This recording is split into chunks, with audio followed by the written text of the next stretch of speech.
Are you listening? Damn.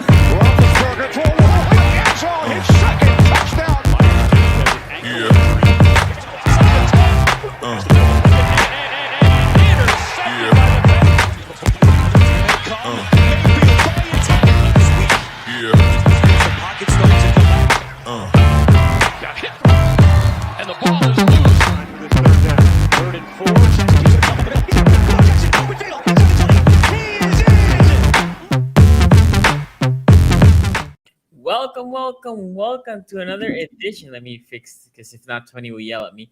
At the AFC North Talk, presented by True Classic. True Classic presenting this video. Go check them out. Link in the description below. It was best teachers in the game. Definitely great teachers. It was an interesting Sunday. Nevertheless, we'll talk about it. I was thinking. One of the best Sundays I can remember. Since we've been together, has there ever been the four of us taking an L? I don't remember, right? The Steelers had a bye. It was 2020. The Steelers had a bye, and everyone else in the division lost. Yeah, that's the only way this could have been better for Tony. Because, listen. Maybe they could have won. I don't know if that makes it any sweeter, but the Steelers is not mattering. Like that, just like I mean, we'll talk about the Steelers' loss. I'm not happy about it, but. It felt like the Steelers went 3-1 on Sunday. That's what it felt like. It felt like they went 3-1. I do want to say something real quick here. My little islands again going through some tough moments. So just keep them in your thoughts and prayers. I still have almost all my family there. So stuff over there right now. Thank you for the people that have been reaching. Appreciate that. My family's doing good right now. So appreciate that. Okay, we have a couple super chats, and then we are gonna go to the first game. This green dot thing is Ray Rack, shout out to you, man. Thank you for the donation. This green dot thing is ridiculous. That is even a problem still. The Browns coach should notice who's in and who's isn't every time there is a bust coverage, so they can fix them for the effing problem. Fix the effing problem. Yeah. Okay. So here's the thing with that green dot thing, right? And this is why it just is unbelievably frustrating, right? I got credit on Twitter yesterday for saying, yeah, they should probably stop rotating in and out the green dot. That seems like a problem that leads up to communication. I didn't hear that was a thing before. Yeah. I thought green dot always stays in the field. Yeah. Usually your green dot's a snap leader, right? Not always. Yeah. So usually it's Anthony Walker. Anthony Walker had the snap leader, but they didn't. They decided they want to work out Jacob Phillips like it's the precinct. Okay, whatever. It's not been working. But here's the thing that frustrates me. We've been doing this show for 4 years, right? Joe Woods has been the coach for 3 of these 4 years. 2020. Hey, man, there's issues with the green dot about the first 6 weeks of the season. Remember I was saying that? 2020? They need to switch it up. I remember. Oh, yeah, remember that? 2021 last year. Remember green dot? Hey, it's got to get off JJ3. It's got to be on Anthony Walker. We give it to Anthony Walker. Defense looks great. He leads the team in snaps. Okay, we fixed the problem. Why are we back here again? Right? That's the frustrating part. These are problems that we have solved. There is not a new soul on that defense that plays significant snaps other than Martin Emerson on this defense, and yet we can't get the call in because we're trying to re-answer old questions. What is that? What is this? We answered this question. Go back, and this is why I say, look, it is stupid, embarrassing. I mean, just embarrassing for an NFL team to have issues getting a play call in when they do it on Fridays without headsets and Saturdays in the MAC, and you can't do it with the NFL budget. Just embarrassing. I don't care if you're switching to green dot or not. Embarrassing. But it's a stupid problem. It's such a really stupid problem that it's like, you know what? Just put Anthony Walker in there. You can. It's not a problem indicative that you're going to be terrible for the rest of the year. It's just a problem indicative that you have I don't want to call anybody stupid, but you have people making stupid decisions. Just that's what I'll say. The other thing that surprised me, to piggyback on it's not like the Browns have a lot of changes back there, right? What? No, the only changes are the ones that they forced. They want Jacob Phillips to take that spot from Anthony Walker. But the fact is you signed Anthony Walker back because he's not ready. And if he ain't ready by now, that's Anthony Walker's job. Just give him the job. That's all you have to do. That if he's not even old, he's 26 years old. Just give him the job that he won instead of trying to make Jacob Phillips be a thing. That's it. This is like when Daniel Bryan didn't win the Royal Rumble in 2014. Like, why are we trying to make Roman a thing right now? Just give the job to the dude that everybody knows should have the job. That's just, it's stupid. And the Browns every year give up an embarrassing defensive performance under Joe Woods because they're doing something stupid. And it can get fixed because stupid is a correctable problem. But the question I'm asking is, this is 3 years of us losing a game because we decided to do something objectively stupid on defense. Every year, I'm an idiot in a chair, and I can sit here from my idiot chair watching regular TV broadcasts, don't even got the all 22, and I'm like, yeah, it looks like switching out the green dot every play. That seems like a bad idea. This seems like it's affecting communication. Wow, why is Denzel Ward in cover 2 and then the whole defense thinks it's cover 3, so nobody's back there the whole rest of the game? You know, by the way, I'm going to talk about the Ravens. Why were you in a zero blitz? Almost like what was that play? No, No. they were in 2. They were in 2 where the guy thought he was in 1 under. Oh no, you thought he was in 2 under or something like that because he thought he had safety up. No, they had Kyle Hamilton line up like 0 and then try to fall back into 2. It didn't matter because you had a safe. Your safety was on the opposite hash of Tyreek Hill. What in the world was that? So okay, let me just say this, and we'll talk about it later. The idea was supposed to be Kyle Hamilton looked like he was supposed to blitz, and he was supposed to bail to Tyreek Hill's side, right? Almost to bait them to throw it that way. And Hamilton will be there, right?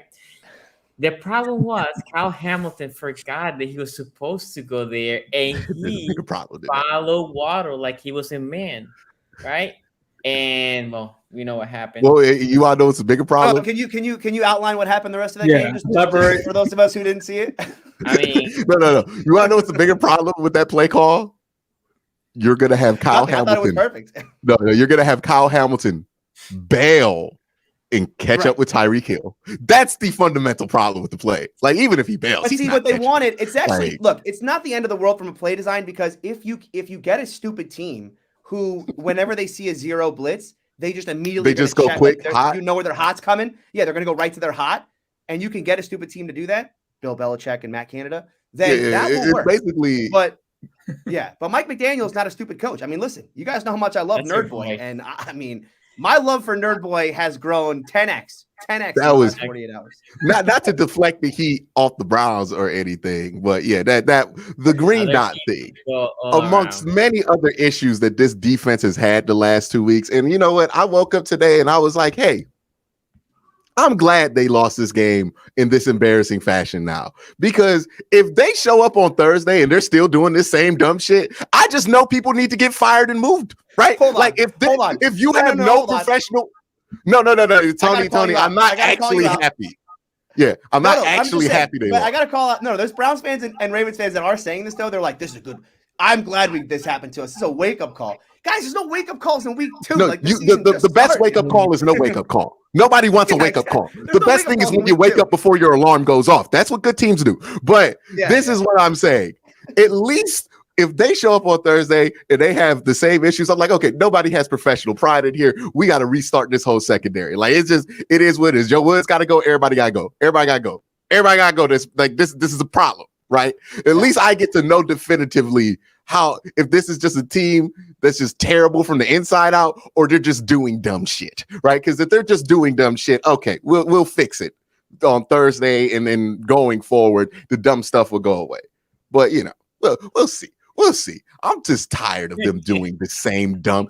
Tony, for real. Like, am I Ace, Tony, Sonny? You guys have been here for 3 years with me. Have I not had to have this rant 3 years in a row? The 3 years prior to you having these rants was me having these rants about the Steelers secondary with Artie Burns and Sean Davis and guys who just blown assignments left and right. Look, I understand that a lot of It's it like no probably is disrespect to coaching. those dudes, but they're not Denzel Ward and Greg Newsome. Like, how are you blowing these coverages this bad with like this? It's inexcusable how awful they play sometimes. It is. But I do think it can be personnel related. And I'm not saying Denzel and those guys, but like those safeties, Delpit. They don't know where to be. They're talented, but they don't know where to be. We can't put Ronnie Harrison out there because he can't move. We can't put Grant Delpit out there because he don't know what he's in. As a free safety, he does not know what coverage he's in. That's never a debate you need to have on the team, is with your free safety. Hey, what coverage did you think you were in? Free safety. The free safety. We got to ask you what coverage you thought you were. How does that happen? How does that happen? There's two players who should not ever forget the play call. The free safety and the green dot. Maybe those are the two. Flat defender and cover two. You never know. Hey, listen, sometimes you just. Why did he think he was crashing down at the end of the game? If you're a safety and it's 2 minutes left, I'm sorry. I'm assuming everything's quarters.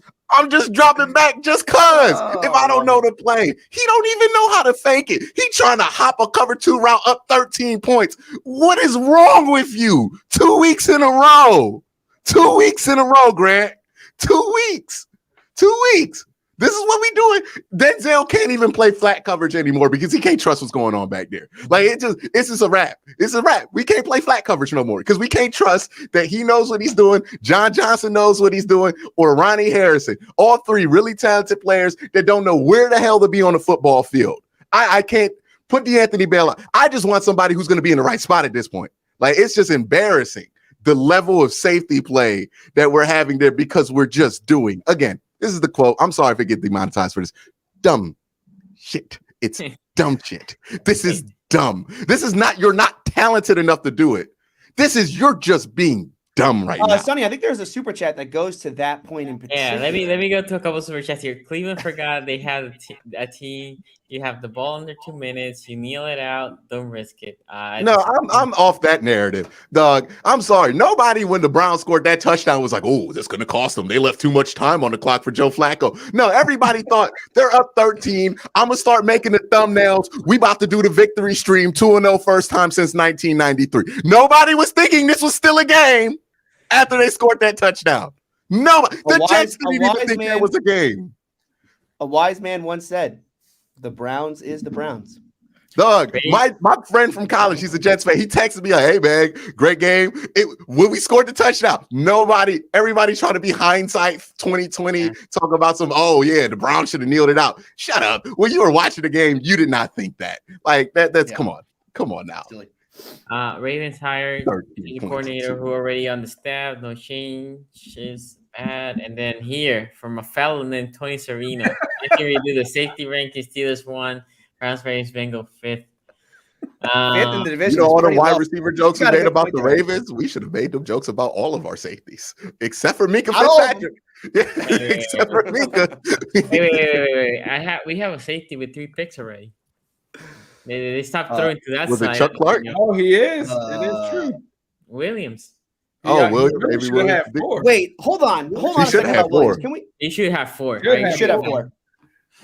The fact that the Ravens have 2 players in their secondary, last name Williams, and the last number is 2, and the one guy looked like he basically blew his knee out on the last play, and it wasn't Marcus Williams. Who was that guy, Sonny? Who was that? Yeah, I saw that too. He was like, you saw that, right? It was like some random dude named Williams, and I'm like, oh crap, Marcus Williams is like blew his ACL, and then it's just some random dude. Talking about Means. Means was the one that blew his ACL. He was like clutching his in the back of the end zone, something at the end. Yeah. He's and like I looked like he blew his knee out, and I thought it was Marcus Williams. Means is the only other. I thought it was Williams too, but Means. Maybe Chad will tell us. Chad will tell us. Yeah, Means blew out his ACL. So they're saying it's someone named Pepe. Pepe Williams? Yeah, Pepe. Yeah. Is that his real name or is that a nickname? Yeah, Ravens, can you give us their real names, please? No. We don't know your It was Joker. It was Joker. No, that's not his name. No, he goes by Pepe because that's how he grew up with the person that took care of him was Hispanic. Demarion Williams. Okay. Pepe Williams. Yeah, but he what his mama call him Pepe, so we're gonna call him Pepe. Pepe, yes. Well, he said they call him Pepe. Anyway, Minecraft Master here says, need a click change, staying faithful, hooray. Another one from this fella. Tony's here. Our 2020 QB ranking were correct. Hey, The can Steelers get there fans were more eventually. bearable when their team was relevant. They were more bearable when their team was relevant. You know what I mean? Because they cared when they lost. Now they don't. Like they're basking in the joy of what it is to be. You know what I mean? Like they're just like, hey, I get to freelance on Sundays. You know what I mean? I get That's to exactly right. I'm really liking this post Ben era, post Hall of Fame, like post relevancy era in Pittsburgh. I like it a lot here. It's a great feeling because you know what? People think that shit stings when you have a team that sucks. It's like your team sucks. It's like, I know, but your team sucks too. You know what I mean? Like that stings more for you than me, doesn't it? Like change the logo. We all take the L this week. No, I like the guy who said. Did you guys see the guy who sent us the L? He like put all the logos in an L. That was pretty good. That was pretty good. Rush looked more like Tom Brady. Oh, the Tom Brady. Here we go. No discussion. Should have keep appendix. Okay. Oh, by the way, we should call this out. So we did a Patreon on Thursday of last week. I think Thursday or Friday. We did all the picks, but we all agreed our AFC North lock of the week was the under, was right? the Saints Buccaneers under 44.5. Never in doubt. Never in doubt. So subscribe to the Patreon. We're going to the third quarter. Yeah, I mean that one was a done deal. I think it was 3-0 halftime. We're like, yeah. If they blew that over, if they blew that under, that would be worse than what the Ravens and the Browns did combined. If they somehow figured out a way. Mike Evans, anyway, I don't want to keep derailing you. Also, Ray Rack here. Also, just playing man / not running soft zone anymore is not the answer. If the players execute the correct zone call, it will work. I rather them just get beat than have horrible blown coverage. Yeah, it's amazing when you're not in the same defense and you're not running the same zone as the other teammates on your field. Yeah, it's going to look like you're giving up 10-yard cushions because somebody's just not there in the 10-yard area of the field. Zones, but it's always when you see these problems, people think the solution is man.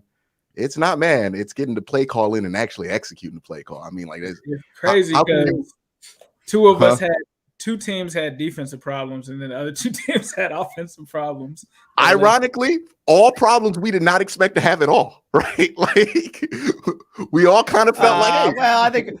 Well, the three of you maybe didn't expect. Over here with Mitch Trubisky wasn't exactly thinking we were going to light the world on fire. This is why you don't feel bad, right? Because you weren't like, hey, the offense is going to be good. Like, no. But us, we're like, the defense is supposed to be good for the Browns. The offense is supposed to be good for the Bengals. The defense is supposed to be what holds it down for the Ravens. And that's what let us down today. Is exactly what we thought was going to bring us up. Jacoby Brissett played the game of his life.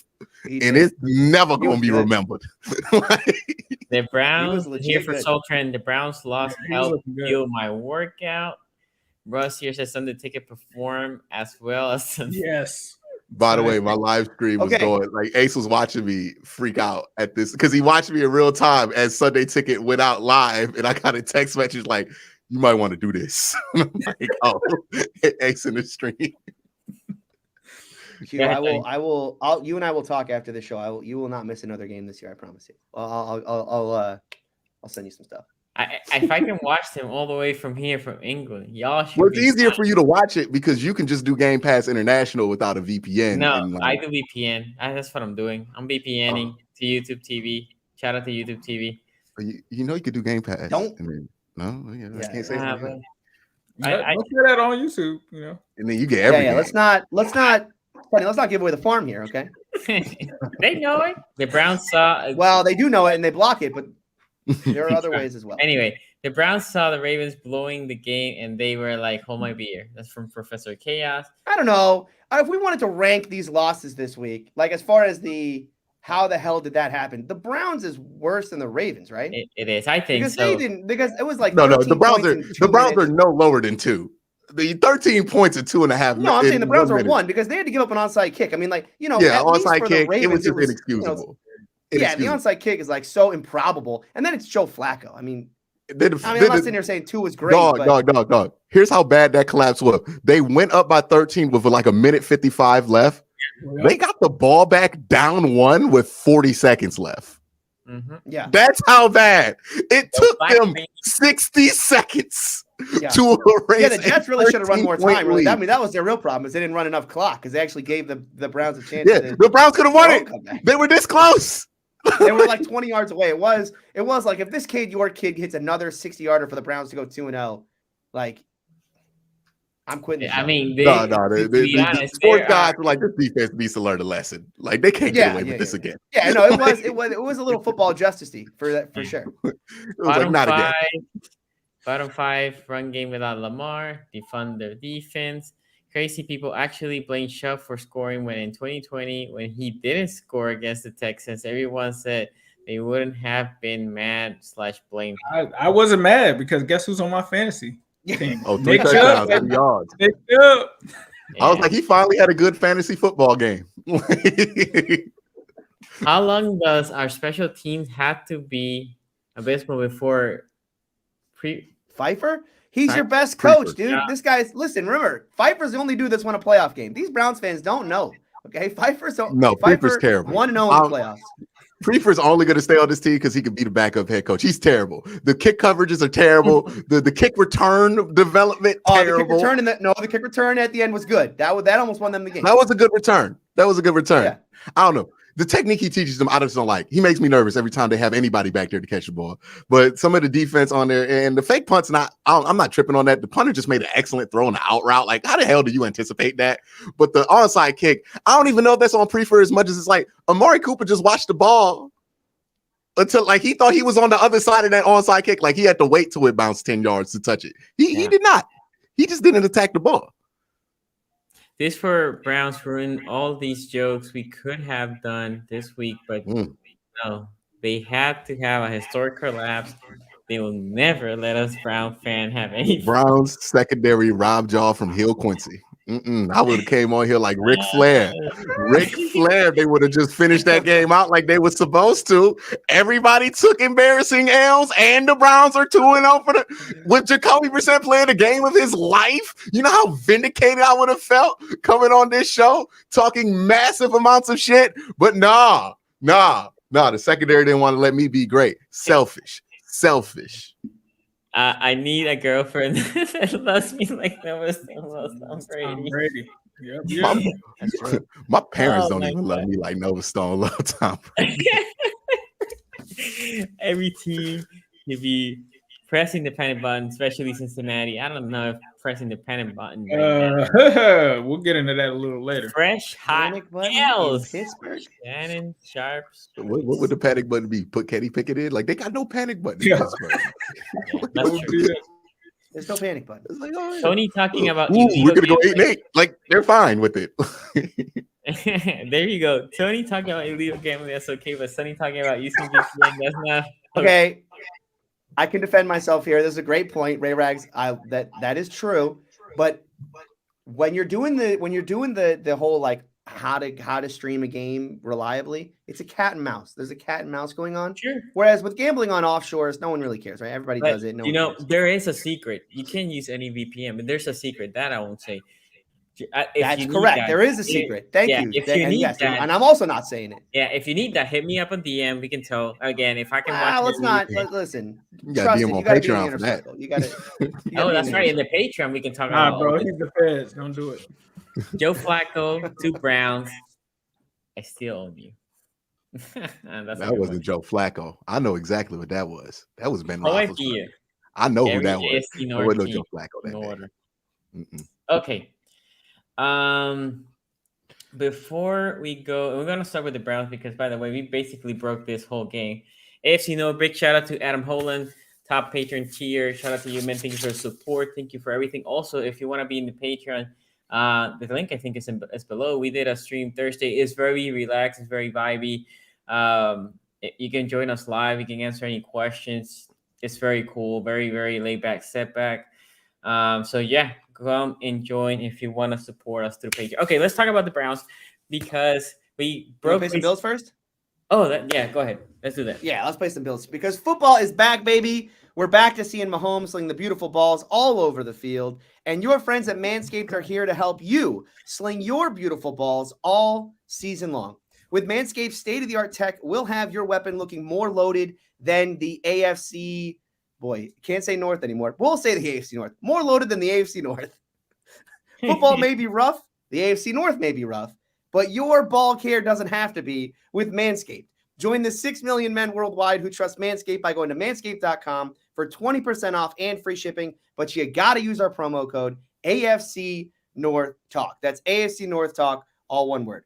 Meet the best valued bundle yet for Manscaped's Pocket Rockets, the Platinum Package. At quarterback, you get the Lawnmower 4.0 trimmer, a wily vet who makes sure the unit is running smooth and scoring nonstop. With proprietary advanced skin-safe technology, the Lawnmower limits mistakes and protects the ball. Plus, it's waterproof, so the weather conditions are no issue.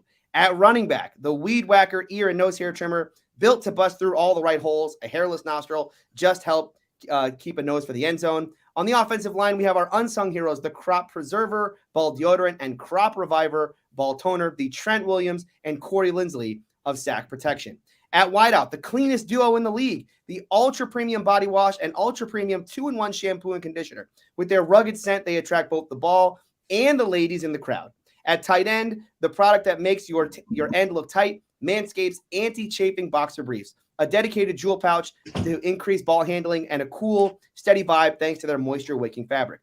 On defense, there's only one thing you need, an aluminum-free, ultra-premium deodorant with refined cologne quality fragrance. It keeps sweat and locker room scents from making any ground. To top it all off, we got the best coach in the league, the Shed Travel Bag, as a free bonus.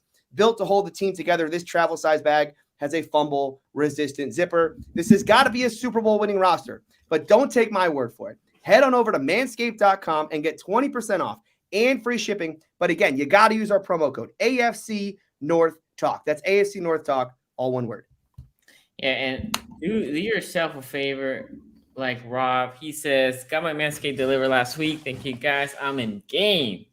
Here we go. I just got myself the nose trimmer. Magical. Yeah, I agree. I got it myself as well. Okay, let's talk about this Browns. To be fair, I'm gonna say this. I was so baffled. I was telling the guys this as I'm watching the Ravens, shit the bed.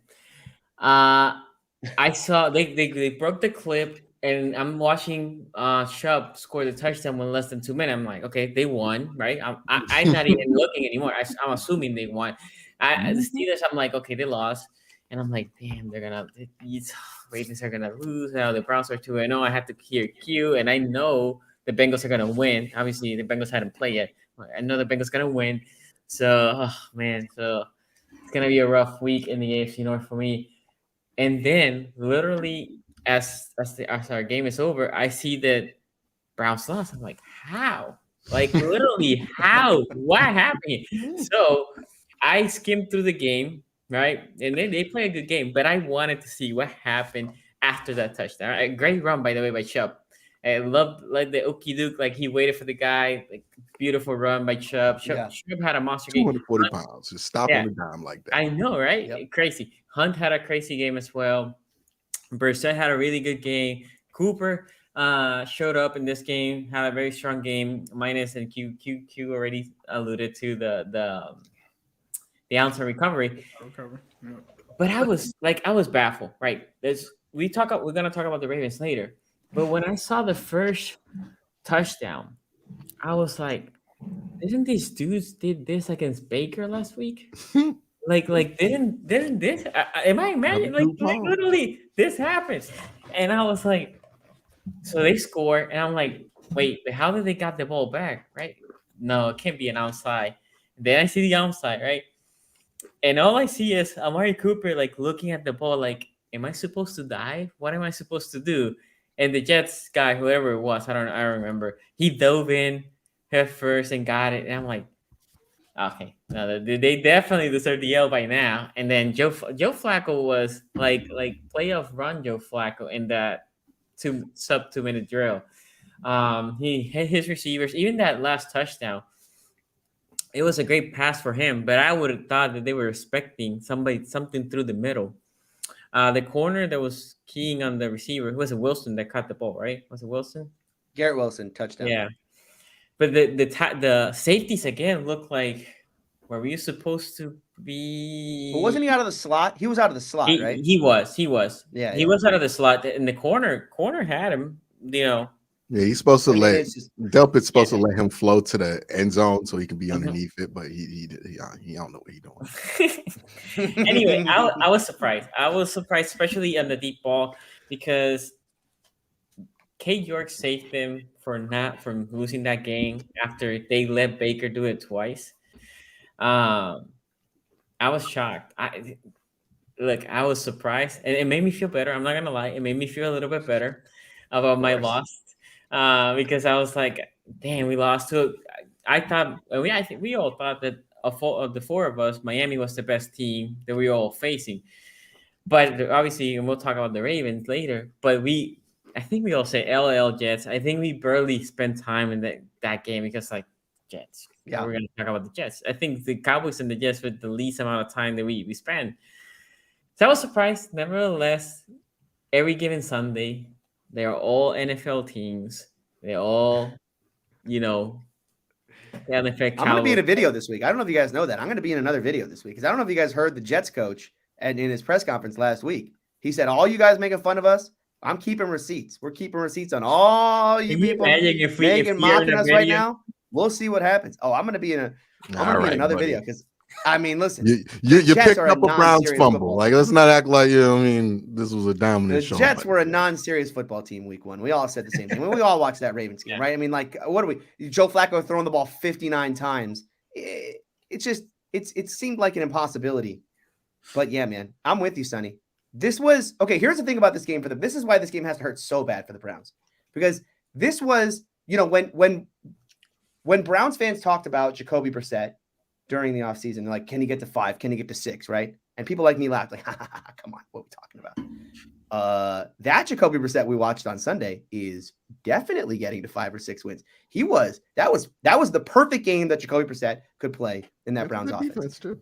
I mean, they didn't ask him to do a whole lot. It wasn't like he was out there, slanging it or anything. They asked him to do a lot of play action, rollout stuff, convert on third down. And then that running game is that running game is dominant right now. Mm-hmm. The crazy thing is on their last 2 drives, on the Browns' last 2 scoring drives, I charted it. Jacoby threw to a wide receiver 1 time on those 2 drives. I mean, they just were like, we're going to feed the ball to Kareem Hunt and Nick Chubb. We're going to do it. We're going to do it. And we don't care because we're just going to drive this thing right down the field. And they were up they were up by two scores. They should have been at 2-0. And all of a sudden they're staring at like, yeah, we're probably going to get to 5 or 6 and we're going to be the most dangerous team in the division. And then, and then we're going to get Deshaun Watson back. And so losing this one, the problem for the Browns is it is right now for them an accounting exercise because it doesn't actually matter how good they play. It's just how many wins can you accumulate before you get Watson. How good Jacoby Brissett plays in a loss matters zero. Yeah, it's just about accumulating wins before Watson gets there. And that's why this loss has to hurt so much. Defensively, I haven't had a chance to watch the All-22 today. My personal PC is dead. I either have to get a new one or figure out what's wrong with this one before I can dig in. I would love to watch the last 3 minutes of that game to see from a coverage perspective what happened out there. I mean, it's all coverage bust though. I mean, this wasn't like guys were getting beat. This was, how do you let Corey Davis, their number 1 receiver, 84-yard touchdown? That's that is like Q said in his video. He didn't. That's the kind of thing where you gotta like someone's got to get benched or someone's got to go. Like somebody can't be out there no more. Yeah. That's we're not going to take it slow. We're not going to have patience with this situation. Like that's unacceptable stuff because it's 2 weeks in a row now, and it's really 2 seasons because we were talking about this in the Chargers game a year ago too. They're all vets, right? You're talking. I guess the other thing, not to interrupt you. One thing that baffles me a little bit is the Browns' defense, especially in the secondary. They're all the same dudes from last year, right? So it's not like you got a new piece here, a new piece there, trying to vibe, trying to communicate. Like this is not like, well, they're all new, so they're trying to communicate, right? The Browns' defensive side, especially from that secondary, they're all vets. They're in the same team. So I was surprised about that. I agree with you, Tony. Yeah, right? They have Emerson. Emerson almost had the pick right at the end. Mm-hmm. Yeah. But okay, here's the other thing that no one's talking about, and I get it because it's a little bit harsh. But we do hold great players to different standards. Of course. Where was Myles Garrett at the end of that game? Like you just needed a play. You need a play on any of those. I mean, you just need a play. A sack ends that football game. A backup right? left tackle too. Yeah, and I understand Clowney went out, and so they're probably sliding protection. I mean, again, I haven't watched the all-22, but I'm sure that they were sliding protection. It was going to be a pain in the ass for Garrett to get there. But, man, you really just needed a play from those guys. You shouldn't have heard the Jets fans, Quincy. This dude was talking about, we shut Myles Garrett down. He only had one. Oh, jeez. Like, okay. you give up a sack, silly, it's not silly. shutting somebody down. But I guess for Myles Garrett, It's like LeBron, like with TJ Watt and Myles Garrett or Aaron Donald, right? If you hold them to a sack, your expectations are so unrealistic for those players that you're like, we should. It's like, remember Andre Iguodala. Yeah, Andre Iguodala got the Finals MVP for holding LeBron in 2012 and 2. So, yeah, I mean, overall, this loss is really bad for the Browns, like I said, because at this point, it is just an accounting exercise. It's just about accumulating wins. They had this one in the bag. I mean, you're up by 13 points with 2 minutes to go, and the other team has no timeouts, so they have to get an onside kick if they score again. And you give up, like Q said, you give up 2 scores in like a minute 20. I mean, you actually still had enough time. You give up 2 scores so quick, you actually had time enough to almost get into field goal range yourself at the end of the game. Almost yeah, genius brutal, how embarrassingly bad. And I loved every second of it. Ace. Yeah, for me in this game, I think now me and Q both know what it means like to have, or what it feels like to have a 99.9% chance of winning a game, just utterly ripped away from you in this one. This one was surprising. Like you guys said, you get down to a minute and 55. You're pretty much thinking that this game is over. Browns are going to do their thing. I agree with Tony. I thought, like, watching early on, Jacoby Brissett looked really good. I mean, honestly, like, not even just from a passing standpoint, he was solid. Like Tony said, he didn't blow anybody away. What blew me away were the runs. I didn't know Jacoby Brissett could really run like that. Like, he was making plays, extending the offense. Browns, like Quincy pointed out, last week, they're just scoring points, bro. They're like making it look easy as far as this offense. You would not think, like, obviously they don't have Deshaun Watson, but you would not think that there was a major issue at the quarterback position stopping them from scoring points. I mean, it just seemed like whenever this team wanted to score, they could get the points. But the PFF numbers, now I'm not sure if PFF is counting that cover 2 thing against Ward or not. Like, is that in the number? I don't know if you guys know or not. I don't know if he was technically targeted. I think he alluded. Well, Denzel Ward alluded on Twitter he was only targeted once, so I don't think he was targeted on that play. Yeah, so I'm not going to count that. They have it as him being targeted 4-4, 106 yards. I don't know if that's gonna factor into it or not.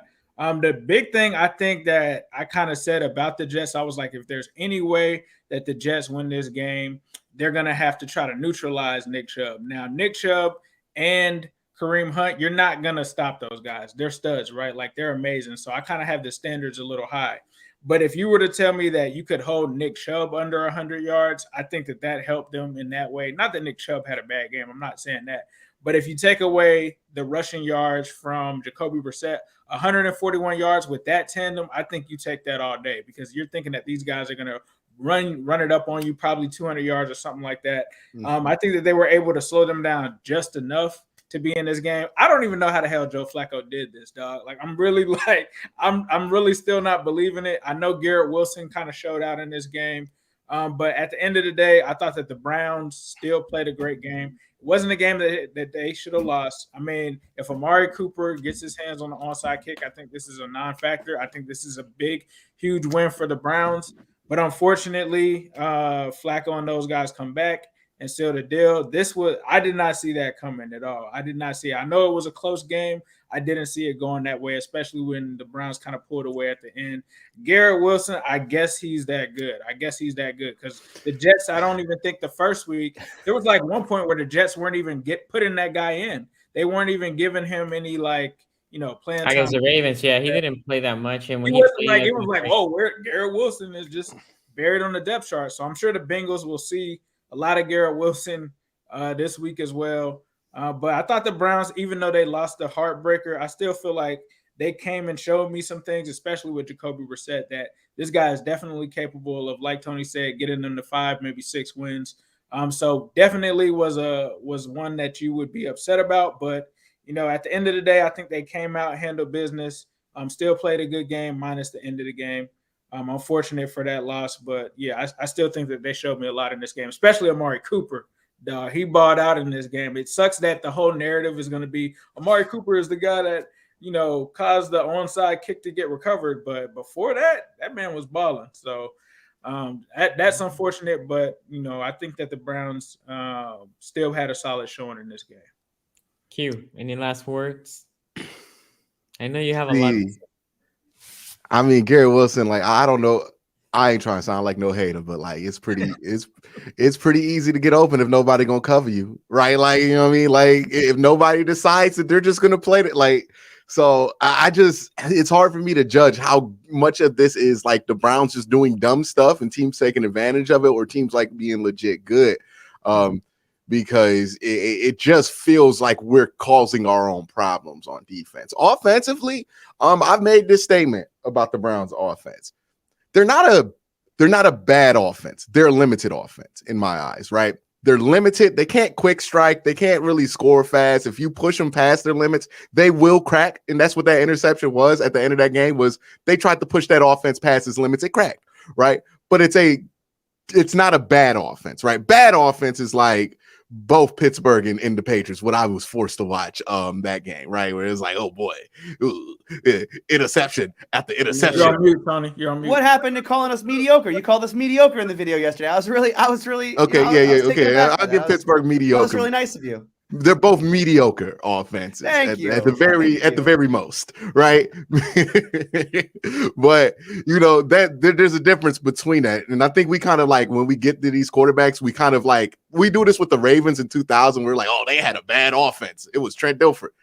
They had a limited offense, but they also, I believe, I don't know if Jamal Lewis is on the team yet, but they still had Shannon Sharp. They still had some decent wide receivers. Like they could move the ball. And that's what the Browns have. Not saying that they're the 2000s Ravens, because good God, this defense is not it. But their problems, I mean, it's the same thing they did last week. They should have won this game by 13 points. 14 points. Okay, York makes the extra point. Should have won it by 14. Should have won last week by 14. But hey, dumb shit cost you 28 points. Congratulations. You wanted to do the dumb shit. We did the dumb shit. Hopefully we learn we stop doing the dumb shit. But once this team stops doing the dumb shit on defense, they might actually be good. They might actually be good for the rest of these like 9 games or whatever's left. They might actually be good if they could do that. But I want to have faith that they could just nip all this dumb shit in the bud. But I've been talking about dumb shit in the first half of the year for 3 years, man. Like, you know what I mean? I know when this is gonna get fixed. It's gonna get fixed at the bye week. Like, I already know this ain't gonna get fixed till Deshaun come in. Like, and if that's the case, it's gonna be a rough 9 games because your defense can't be this bad. Or you can't have a defense that gives up big plays when you're trying to run an offense like this, right? So that's the thing that they can't allow to happen. But yeah, man, that's really all I gotta say. The offense played well. Defense, when they were in the right play, pretty good. When they weren't, they're terrible. I don't know how it got worse. I don't know how it got worse from week 1. I really don't know how it got worse. I don't know how they watched the film and went, oh, let's fix it, and then it got worse. How does this again, Tony? This is high school football level shenanigans that they're doing here. Well, you know what it reminds me of, Q? You remember the week where they had all those drops in the game? It wasn't just Deontay, the Steelers did, right? They had all those drops, and then like, oh, we're gonna fix this, yada yada, the coaching staff and all that. And the very next week, I think it was the Bills week, and Deontay had so many drops in the first quarter of that game, they had to bench him. It reminds me of that. It's like, sometimes you just get these players that where like you can't coach them to be good. It's just and look, Deontay obviously has bounced back, but that end of the run for the Steelers there, it wasn't, they never coached that team back up. It wasn't like that 2020 team at the end there got good offensively. It got worse and worse and worse to the point where it was embarrassing, and then they just got bounced in the playoffs. So to your point, I think this is a rough go for the Browns. It can get better, but the fact that it was so bad a week ago and it didn't get better in the exact same ways a week later, the same plays, well Tony. For the next, the cover 2 palms, like it's the same exact play call, and we keep not carrying their best receiver. I don't understand how this continues. Like, it baffles me that something this simple continues to be a reoccurring problem for an NFL team. That baffles me because I don't know how that happens. Right? This isn't like, oh, the radios are down or the comms. How does it? And even if the radios went down, it's defense, dog. There's like 10 plays. Like it ain't that difficult to get in the right one, but this is just such a questionable thing, and it's happened 3 years in a row. So now I can't look at this and be like, oh, well, they bounce back. They might. They probably will. But the fact that we're talking about this for a third year in a row tells me change has probably got to get made because this can't keep repeating itself. Because it's just moronic how they have let these teams come back. It's like they want it to happen. You know what I mean? It's like if I didn't know any better, this is the stuff that makes people go, "Oh man, they're trying to get in the cover or something." NFL rigged. Yeah, this looks NFL like they're rigged. trying, like they're betting against the team or they're betting the over under to get the Jets more points. Like it makes no sense that this would happen in this fashion, that NFL players, coaches would be this incompetent at that point of a game, especially like we're talking about Denzel Ward. He's an all-pro corner. We're not talking about like Robert Jackson off the practice squad. We're talking about dudes who have been here for years. John Johnson, I think he's been a Pro Bowler before, right? Yep. Like John Johnson, he's a upper level. These are veteran NFL players that are doing this. They didn't do this in high school. Why is it happening now?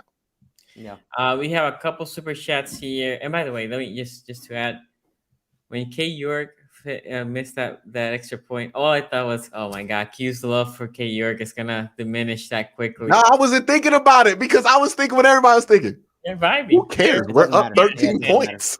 like if it comes down to that, we probably deserve to lose. Yeah, we earned this one. We earned this L. Like I have never seen a team earn a loss in my life before. Congratulations, fellas. Y'all have earned it. That was amazing. I was gonna read the super chat, but Tony, were you gonna say something? Well, no, I was just reading the super chat, but you can read it because I had a follow up. Oh, read it and then you can do the follow-up. No, I was gonna say if the Browns won that game, they'd be alone in first for the first time since 2014, for the second time since 1995. I'm just wondering, do you guys know who is first in the AFC North right now? Does anybody know who? Does anybody has anybody pulled up the division standings real quick just to see like who is in first? I was just checking. It says the Steelers are with Mitch Trubisky. No, yeah, that's here's what I'll say too. Could be worse. We could be 0-2. You know what I mean? Like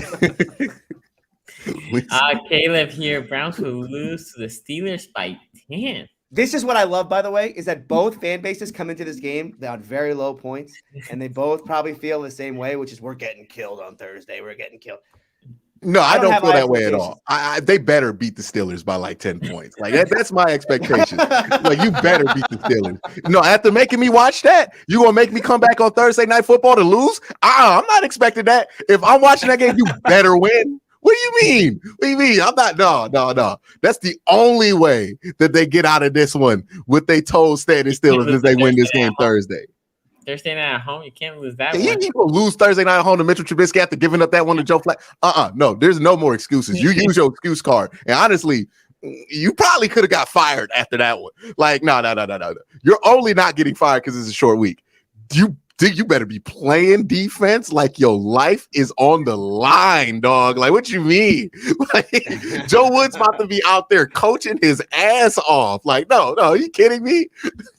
PFF gave Cooper the highest offensive grade in the NFL with 90.9 grade. He was great all game till the kick recovery. Cooper's a great fit for this offense, precise route runner. I mean, he's exactly what you want in this kind of an offense.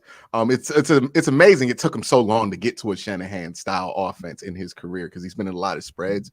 But yeah, Cooper's just a good fit for this kind of offense and a quarterback who's just going to be like, hey man, if Coop's there, I'm throwing it, right? Like, this is a good situation for Amari.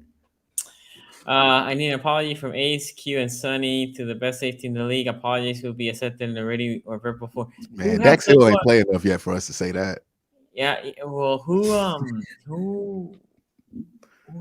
leading the North in interceptions? Do you know? Well, Sonny, as you once said, we got to see him. We got, really got to see him. Now, I will say this. My guy, Williams, 3 interceptions that he made hell of a play. The only one that was like there right? You guys said should have had 3. He dropped the damn ball. But the other wait, Minka's were pretty good. A pick 6 seems. Can we talk good. about how the Miami Dolphins stole the Ravens gimmick? They stole their gimmick? Yeah. Remember how the Ravens would just play like garbage for 3 quarters and just turn it on? Yeah. No, that's right. They are a work. Yeah, no, they are a work because that Dolphins team might be legit good. Well, I got to see it more, but they might be. They were like, oh yeah, Tyreek Hill on the team. they took a nerd coach, man. I don't want to build up nerd coach too early because it's only 2 weeks, and like they really should have lost that game. He's your fave now. But dude, I am such a fan of what he's doing over there. Bro, he's a mean dude, and I know he was just thinking of that 4th quarter. Tyreek Hill down there somewhere. Like, did you see his post game press conference? What he said? I saw him. When he said, during the team meeting yesterday, I asked the team. I said, I hope you guys. I hope we're down in this game. Like, I hope we face some adversity. And I guess the team just took me too literally. Yeah. MFer. Tracy. Let me find out that's what Joe Woods was saying. Yeah, that's right.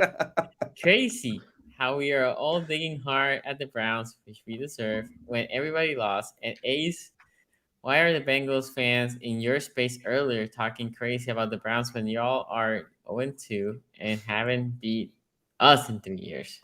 I don't remember Bengals fans talking about the Browns. They were talking about another team in the division, but it wasn't the Browns. So I don't know about that one.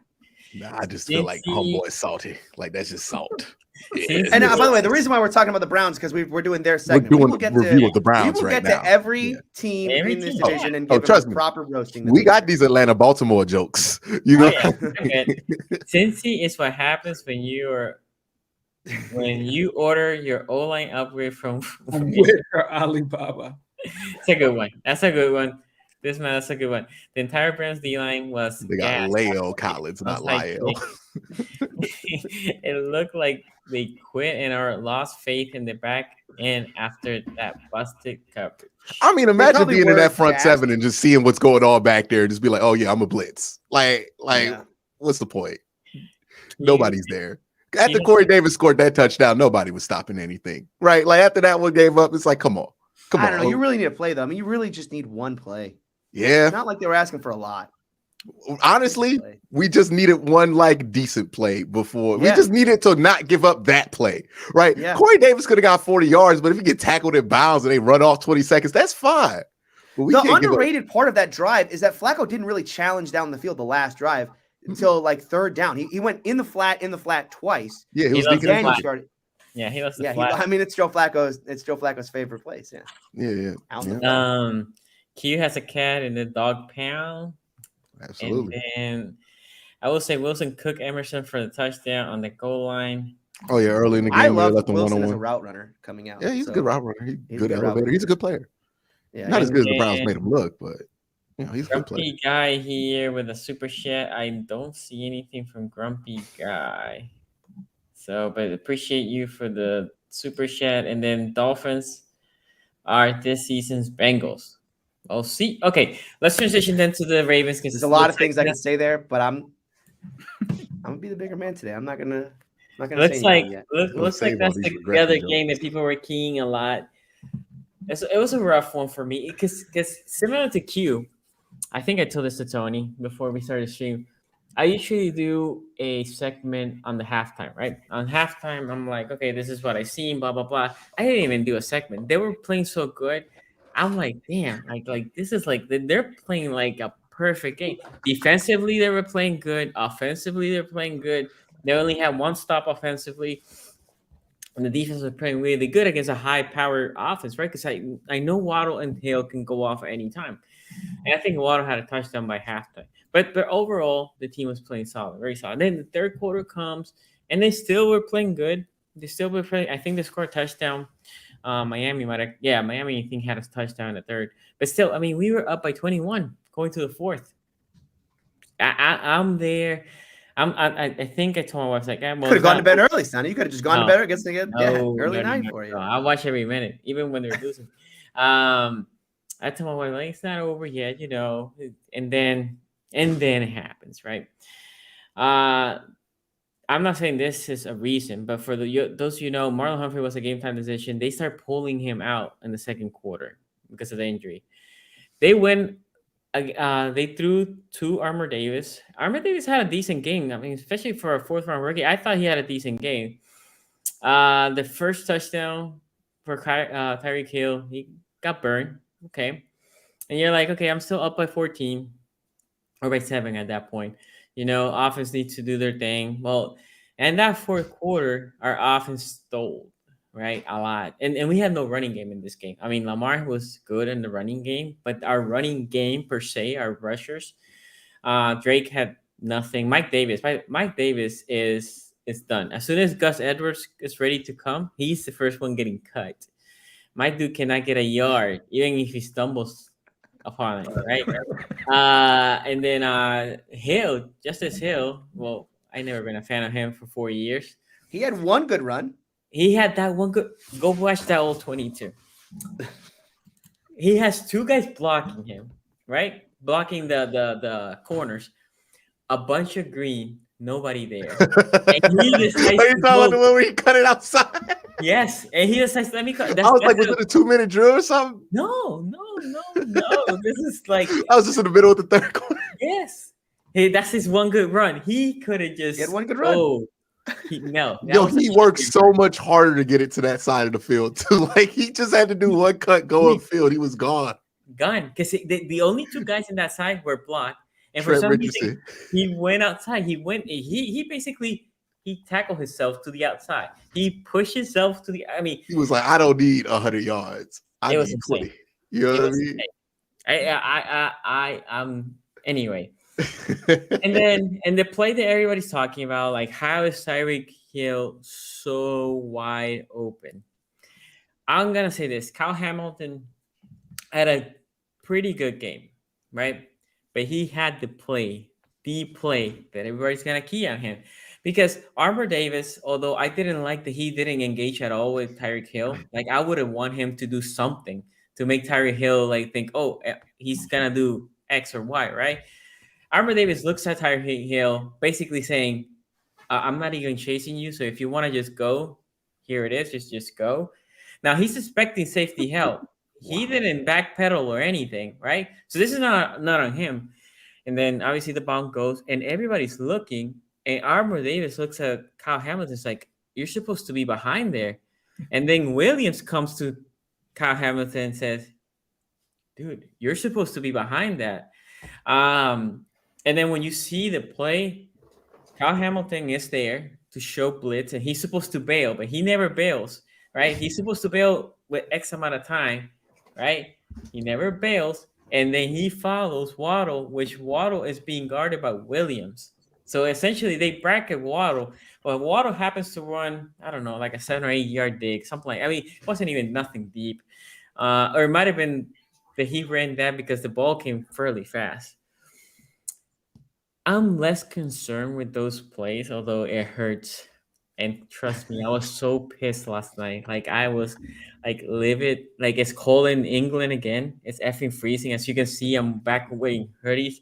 I was so hot, I thought I had a fever. Like I was like legit hot. But Shirt came off. you know who like has me pissed off? Think about a player that has Sonny pissed off on this Ravens Queen? team. No, Queen is an up and down guy. Queen had an average game. For Patrick. Let's see. Who else was Owe. Odafe, man. I'm so effing mad with this guy. I'm like livid because as I said in this effing show before, I love good like trenches play, right? Like trenches is one of my favorite, and I get frustrated that the Ravens are great secondary, but the trenches are meh, right? Houston goes and plays against Amsterdam, right? Great left tackle, and Houston was putting pressures, got a sack. Always job is to play against the backup right tackle. If you're this effing dude, you've been all off season telling me, oh, I'm ready, I'm gonna eat, blah, blah, blah. Where are you? I don't even know if he pressures a guy. I don't even want to look at the stat. I could have. I was so pissed. I don't want to look at his stat. He is like missing in action. Where the F is? Oh, wait. I was perplexed. The other problem that I see the Ravens, different from Wink, Mike McDonald, one thing he likes to do is bring 3, right? Wink. I don't remember the last time that Wink I brought got a 3. hot take about bringing 3. Okay, he brings 3, and he drops a bunch of guys, but they're doing something that the Ravens didn't do as much before. They're putting a lot of zone, right? They're basically going from man to zone a lot more. Okay. Well, now you're letting Tua sit there.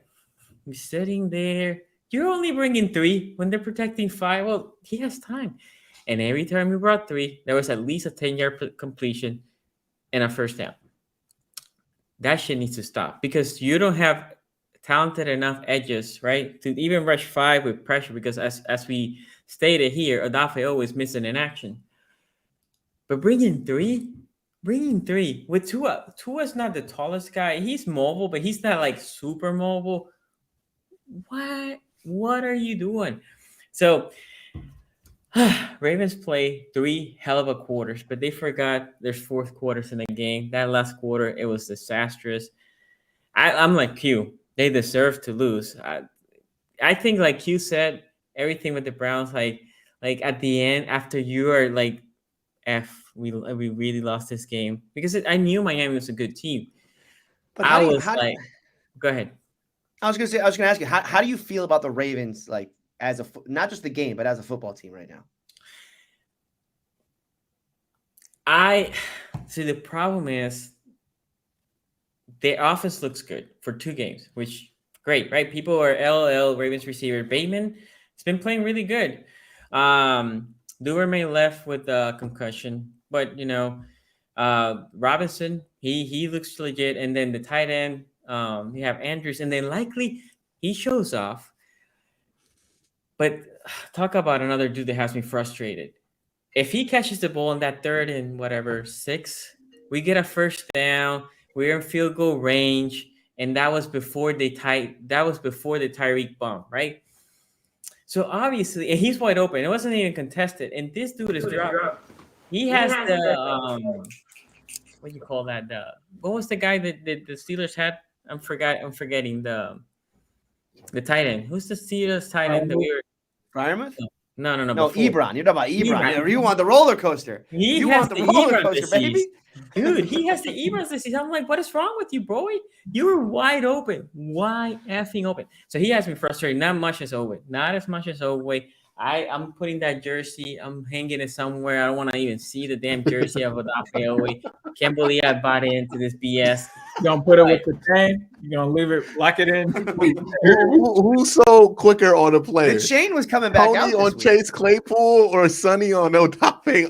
Look, I'm hoping again. I want a decent. I'm not even asking for TJ Watt or Myles Garrett. I just want a decent pass rush. And when you're playing against a backup, I'm expecting you. And even if let's say the Ravens win. Let's say the Ravens would have still like troll to them, right?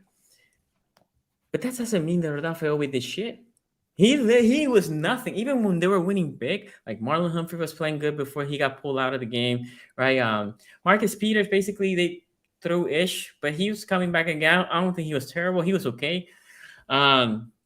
The safeties minus Kyle Hamilton at the end of the game, they were playing fairly well. But Odafe through the start of the game all the way to the end, not good. So Tony, you asked me. I think they definitely need to clean those communication error. When you have rookies playing, there's going to be growing pains. And in this game, we lost a couple of players. There was a point, especially in that 4th quarter, that you guys were asking about Williams. We had 3 rookies playing at the same time, 2 4th-rounders, Armour Davis and Pepe, and Kyle Hamilton, right? So we had 3 rookies. So obviously, communications start being worse, and they definitely target both of them, especially Armour Davis and Williams. Both of them were targeted through that 4th quarter. Yeah. I mean, Humphrey will be fine, when he gets healthy. Stevens didn't play in this game because he was healthy. They're saying that he's probably going to be back next week. But, yeah, I think that the Ravens are still a good team. Offensive, they look great. Defense, for the most part, from 8th quarter, they have 7 good quarters. That 8th quarter, that 8th quarter hurts a little. It stings. Historically bad. Yeah. So the Flock was about to go crazy. The Flock had to be on fire at the beginning of this game. You started off with a Devin Duvernay touchdown. Yes. You come back with the Rashad Bateman. I was just like, all right, they're about to turn up on us in spaces. Oh, It felt like a booty beat down. Listen, Heel Sonny was coming out. This is the receiving core that you guys called the worst in the NFL. I knew it was coming in. Lamar can't throw. He was killing it, boy, in the pocket. Oh my goodness, killing it, bro. But the one thing that I said on the show before, when I picked the Dolphins, I said, who are they going to have to cover Jalen Waddle? I was like, him and Tyreek Hill are like clones. They're like two of the same players in this game. And then, like, I was expecting Marcus Peters to be out. So then Marcus Peters plays, and then it's Humphreys that's pretty much banged up. Marcus Peters, I don't know. You said that he exited the game early. I remember he got burnt on one play. Humphrey exited the game. Okay, so yeah, Marcus Peters, Tyreek Hill caught him slipping. Obviously they used to be teammates back in the day in Kansas City. The Tua thing was crazy to me because all this offseason, outside of Jets fans, we've been calling the Miami fans crazy. We're like, what are you talking about? Tua is this. This offense is going to do that. I mean, they damn well showed it in this game. For Tua to have the 460 yards and 6 touchdowns and 2 interceptions, I couldn't say anything about Tua this week to the Dolphins fans. It was great. Like, I can't believe those numbers, like seeing them the way that I did. I did see that they did. We also talked about, like, were they going to run some cover zero? I didn't see them run it as much, but I know at the end of the game, they did try to give you guys a couple cover zero looks. Oh, they ran it a couple times, and they got burned. Yeah, like the Ravens were ready for it. They got burned. But I mean, a lot of the Lamar play, the run. Lamar had a big run. That was a cover zero. He passed. Yeah, where he just ran through everybody. Yeah. Well, there's a lot of potpourri too. I love the play design of seeing that it's man and then bringing a bunch of motion so that guys' eyes are not on Lamar. I thought that was a really, really well designed play. Oh yeah. I even tweeted at one point, this is like a skunk, like pass the sticks, Dolphins pass the sticks. This one is over. And then, the craziness ends up happening with Tyreek Hill, with Jalen Waddle. I mean, this was a game that I definitely wanted to watch because I wanted to see if Miami was real or not. Miami might be a problem this season. Like, I think, like, this might be legit. I think Tony hit on it with the coach. With those two guys, it's going to be so hard to guard those guys. With Marcus Peters, though, 6 of 7 receptions on targets, 90 yards. We talked about Patrick Queen, 6 of 7, 111 yards on Queen there. I was shocked in this game. I thought the Ravens ran away with it. I think they did what they needed to do offensively. I don't think you could have asked any more of Lamar Jackson. I saw some alert yesterday that went off with someone getting an extension, and I was like, why is that not Lamar Jackson after that game that he had? I think the Ravens will be fine.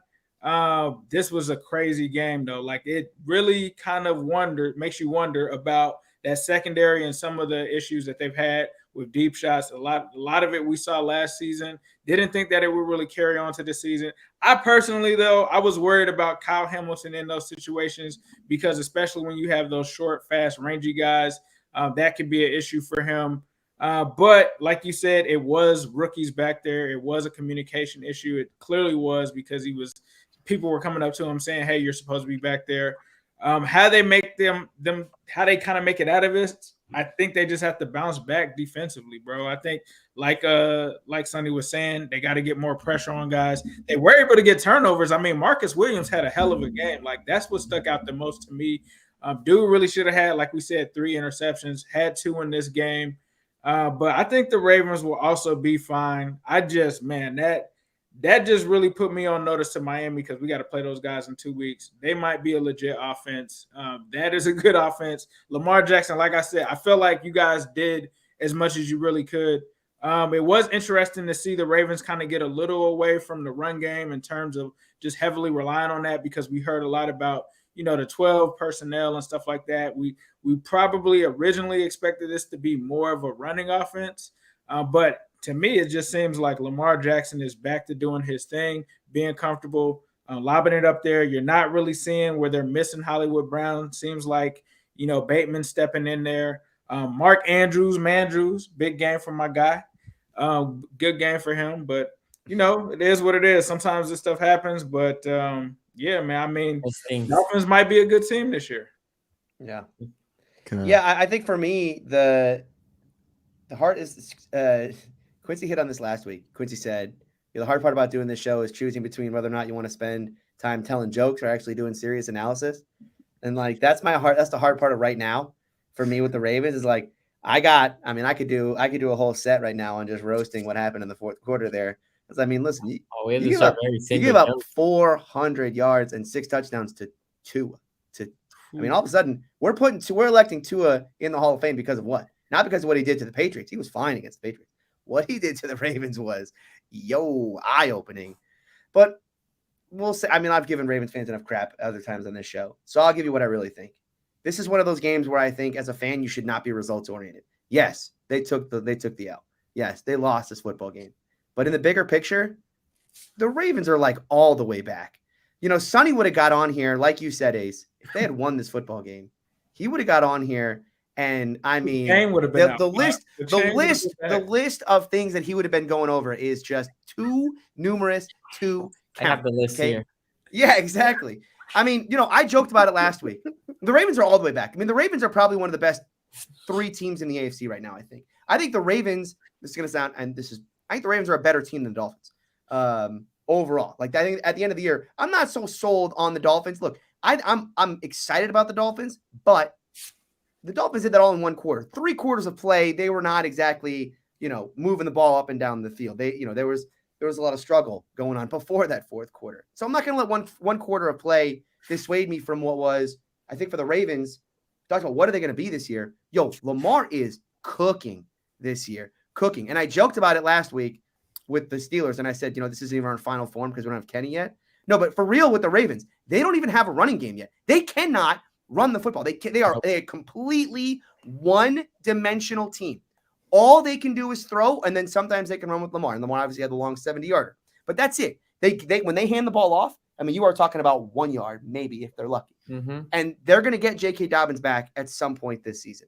We'll see how healthy he is, but I think we can all assume he will, in all likelihood, be an upgrade over what they have currently. They will likely get Gus Edwards back. And again, I don't know how healthy he's going to be, but he will, in all likelihood, like Sonny said, be a massive upgrade over what they have from their short yardage guy right now. I mean, boy, he puts the short yardage there. Mike Davis, man. Yeah, I mean, my goodness, 8 yards per carry. Yeah, no, this Ravens team is they. The question is, can they keep this going? Right, we've seen Devin Duvernay now in 2 weeks just be as explosive as Ravens fans were telling us three years ago. Right, they were like, "This kid, you guys are underrated. This kid's fast. He's so explosive." All of a sudden, yeah, I mean, here he is, and he looks as explosive. Bateman and the route running and all that he provides, and then Mark Andrews picking up right where he left off. And they don't even have a running game. Their offensive line, I don't even think is playing that well. And quite honestly, I still think the interior of that offensive line is still a problem for this Ravens team. There's their defense. Yeah, I mean, we can talk about all the problems they have defensively, but this is all young players. When we talk about the Browns, we're talking about like, what's going on with like all these players who have already been in this system for a year or more. With the Ravens, it's okay. They do have a lot of injuries, and that will potentially come back to bite them. But we're talking about like rookie Kyle Hamilton in his second game. Yeah, he screwed that coverage up. They were probably asking too much of him, right? Jalen Armour-Davis playing in his first game. Brandon Stevens is, going back to corner after playing safety for all these years. He didn't even play this game, by the way. But yeah, that's right. Yeah, no, but that's what I'm saying. Like he wasn't great last week, was he? I got you. I thought he was decent, but I got you. No, but what I'm saying is like you got all these young guys who are going to kind of mold together as the season goes. Yeah. I mean, John Harbaugh will figure that out. I mean, we're going to sit here today and think that John Harbaugh is not going to figure out these young guys. Last year, it was because they had so many injuries at the position. Now they have talent, but it's youth. I think they're going to figure that out. And I think like 8 weeks from now, I'm not going to be shocked if the Ravens are like a 8-1 football team, and we're just like, oh, well, they're running away with this division. Because I came away from this game really, really impressed with what I saw from Baltimore. Now I love Nerd Boy, but here's the other thing. Everything that happened in the fourth quarter, how many teams can do that to you? What the Dolphins have put together there is so unique. They have 2 guys who can run 4-2. And they're not just in a straight line. I mean, these are guys who can move. Injury yeah, it's not exactly like, they got one fast guy and then a bunch of other, I mean, they stretch you vertically so far, and then they can run things underneath. Everything that he's doing there to manufacture yards, as far as like doing the clear out plays and then running little wide receiver screens and little dump offs in the flat, with those clear outs, because everyone has to play off man. I mean, I like what the Dolphins are doing a lot, but that's going to take some more time to get going. The Ravens are here. I mean, you just saw like Lamar cooking before they even get a running game. So, yeah, unfortunately, the Ravens are back. The revenge. Remember, where last year it was all jokes at the Ravens' expense. This might be our last week. This might be our last week, unfortunately. Cute. Yeah. Lamar, they just had no running game, and that's why this game happened like this, right? They could not, once they got up 35-14, say, hey, we're just going to pound the ball and go with it. Now, I think that's worth noting, right? Because this is a team that's been able to run the ball with like dudes off the street for like the last couple of years. Yeah, so true. The fact that they weren't able to run the ball, I mean, like, I know Mike Davis is not good and Justice Hill is not good, but what were the dudes that they replaced from last year? They weren't good either, right? So why weren't they able to run the ball? This points to the offensive line being an issue. That's the biggest thing for the Ravens, right? I have a theory that with the offensive line, you need 3 to get away with it, right? If you got 3 good offensive linemen, you'll get away with it. If you don't have 3 good offensive linemen, you're in trouble. The Ravens are in this spot where they got 2 in the possible. They got Kevin Zeitler. They got what's homie Corey Lindsley? Is that him in the middle? No, Lindsley? Linderbaum. Lindsley is the guy from Alabama. Linderbaum, and then sometimes it's one of the tackles that play better, right? And then when Ronnie Stanley comes back, if he's still Ronnie Stanley, that problem solved, right?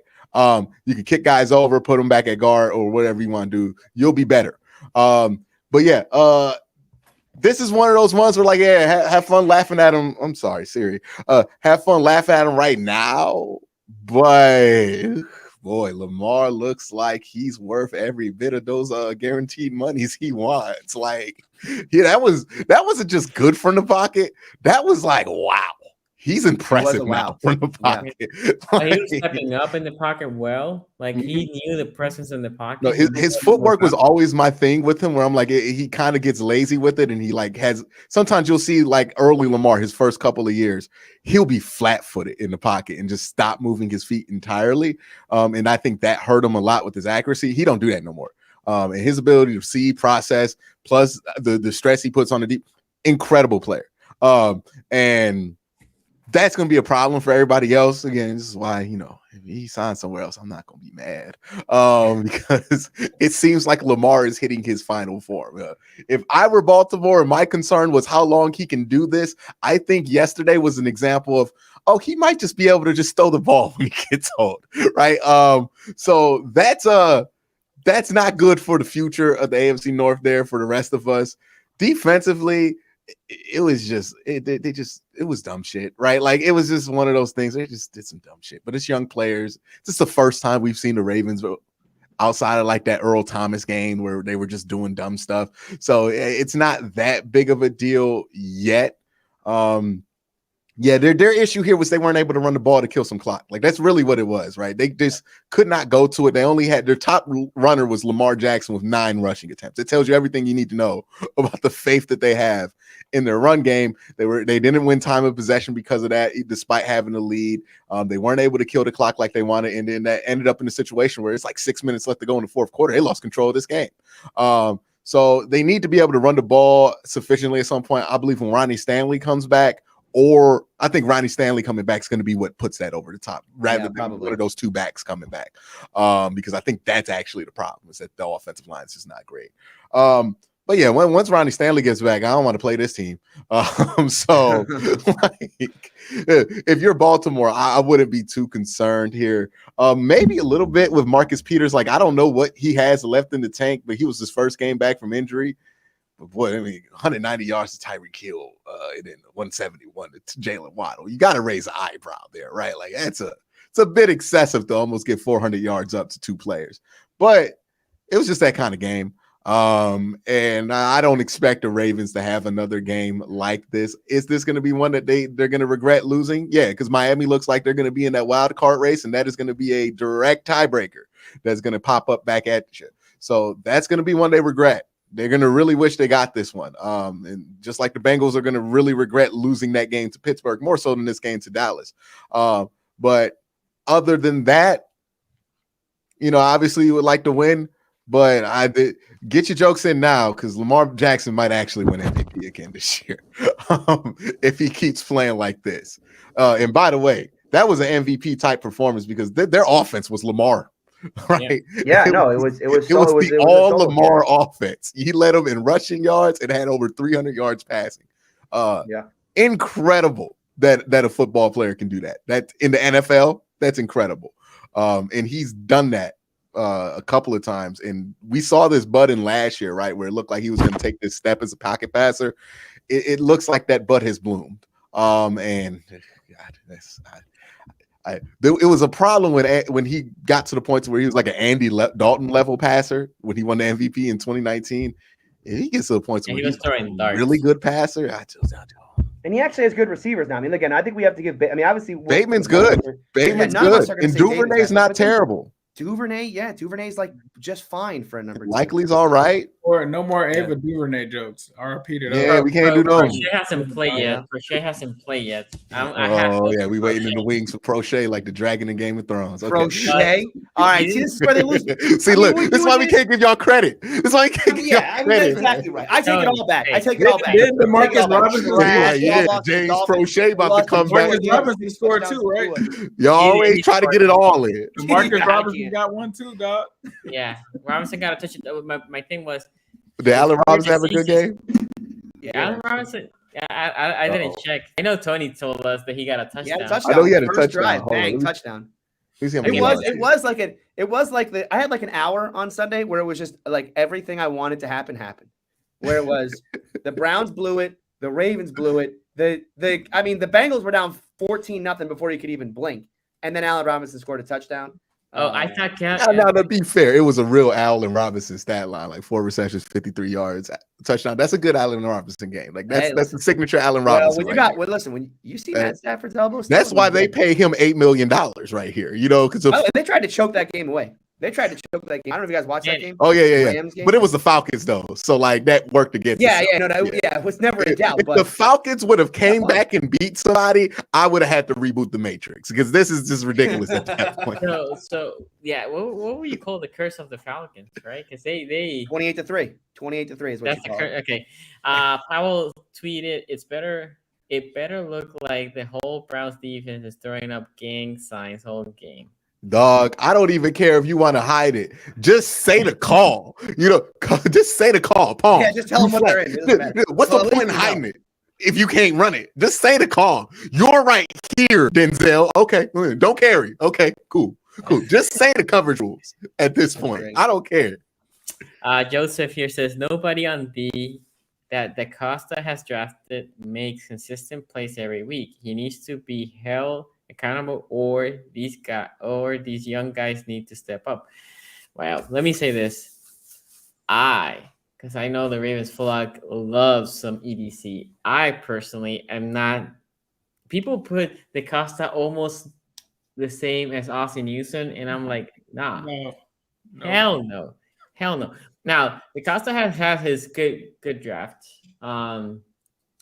And look, you can say that, Joseph, but secondary, a corner in the NFL, there's a progression. Somebody asked me the same thing about as a safety corner. There's a progression, and then you're going against Tyreek Hill. It's not easy, right? So yes, they're gonna make mistakes. There's gonna be a learning curve.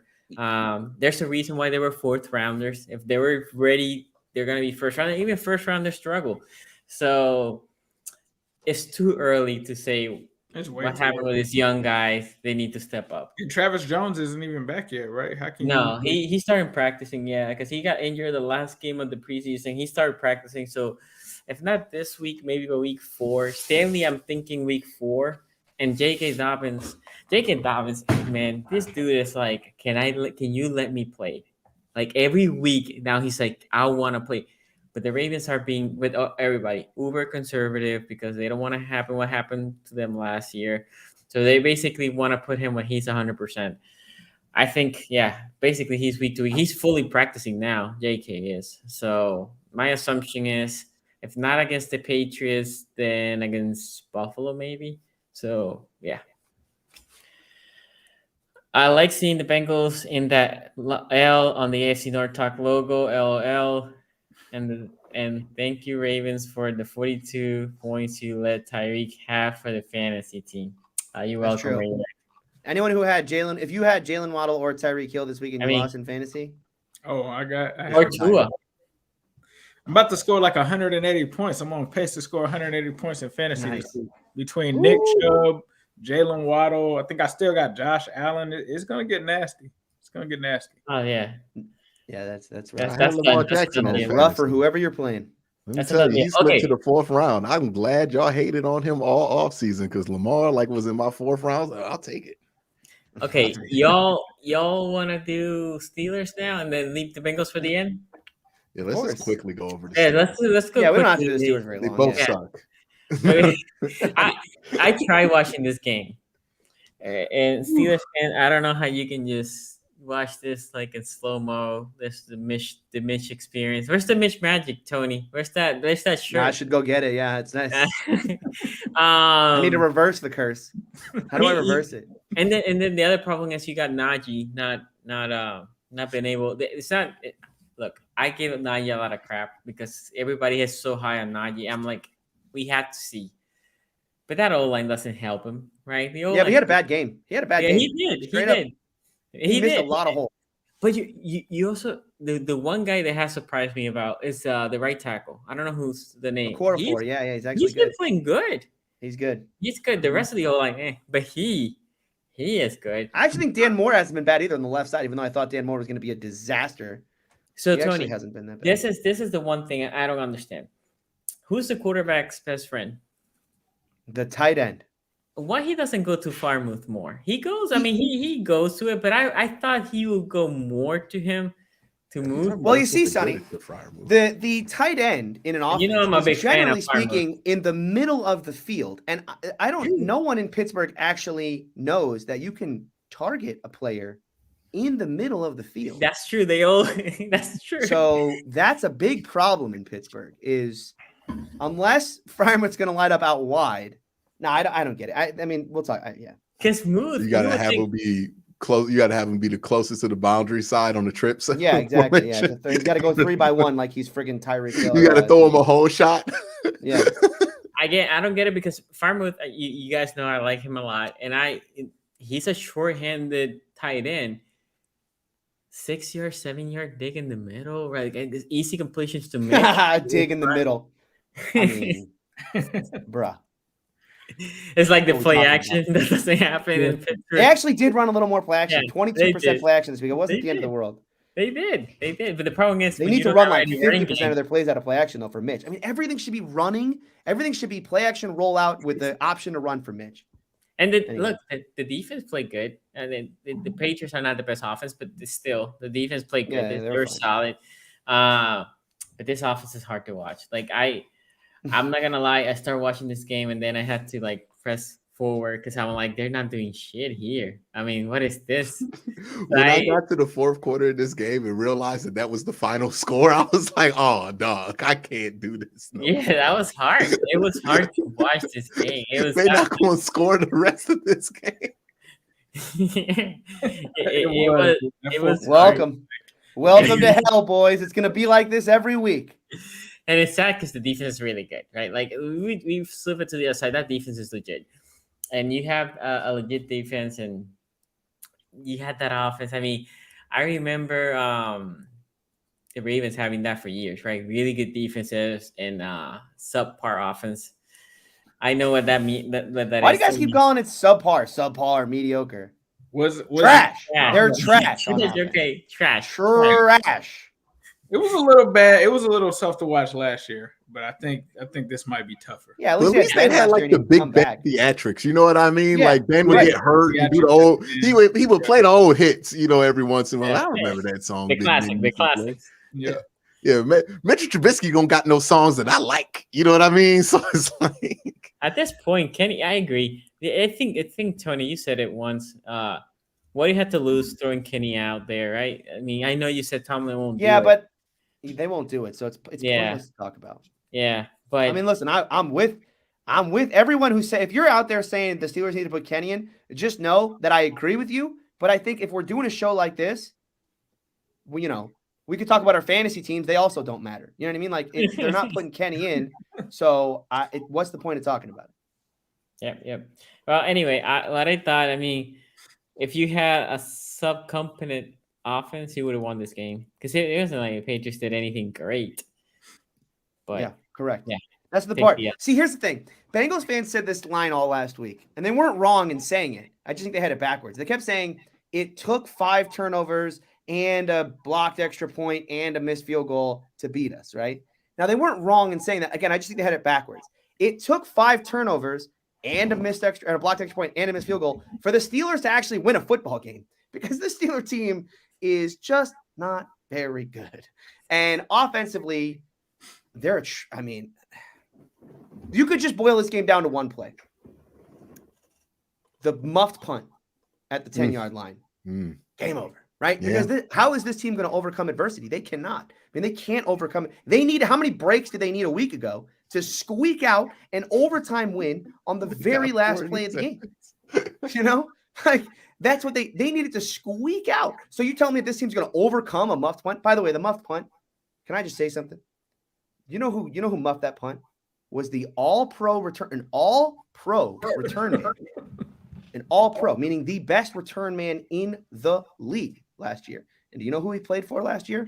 Patriots. It was the New England Patriots. The New England Patriots and his revenge game. Oh, and he just happens to. I mean, Spygate 2.0. Revenge games are Spygate overrated. 2.0. I was unbelievable. He's a freaking rat. And if I was Mike Tomlin, I would have cut his ass on the spot. You're a rat. Why? You've always been a rat. Get out. So Bill Belichick is always thinking out a new way to pull up a scheme. Now, I mean, it's go over there and play for him the whole season, but drop this. It's unbelievable. One time. It's unbelievable. Like you guys said, I thought the defense played really well. It wasn't dominant like it was last week, obviously. I thought the style that they play, I thought the style that this game got played, Patriots offense versus Steelers defense, was very different than I expected. I expected that the Patriots were going to come out in a lot of 12 and try to just, pound the Steelers and say, let's see about this run defense. But instead, they wanted to run Mac out of shotgun. It was a lot of the same stuff they did against the Dolphins, which does kind of point in the direction of like maybe Joe Judge and what's the other guy's name? Matt Patricia. They're not exactly scheming each defense. They just have a thing they're going to. I mean, they're just pushing. They're just pushing button and Madden to get to a play. Like they don't. It's not like what are they doing versus what are we going to do. It's just like they're just like whatever. I want to run this play now. And so it didn't. The Steelers didn't get a lot of pass rush in this game, which I think surprised a lot of people.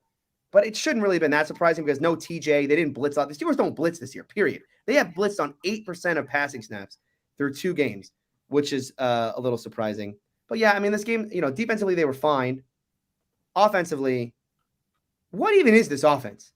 I don't know. What is even going on in Pittsburgh right now? Offensively, I don't understand it. It is basically this like I've never seen a team more scared. I mean, they just play scared offensively. The identity of this offense is please don't screw it up. That's all they're trying. They just please don't screw it up for us offensively because we think we're going to win every game defensively. And I get that that's been the game plan for the last 2 years with Ben. But why did you sign Mitch Trubisky? Why did you draft George Pickens?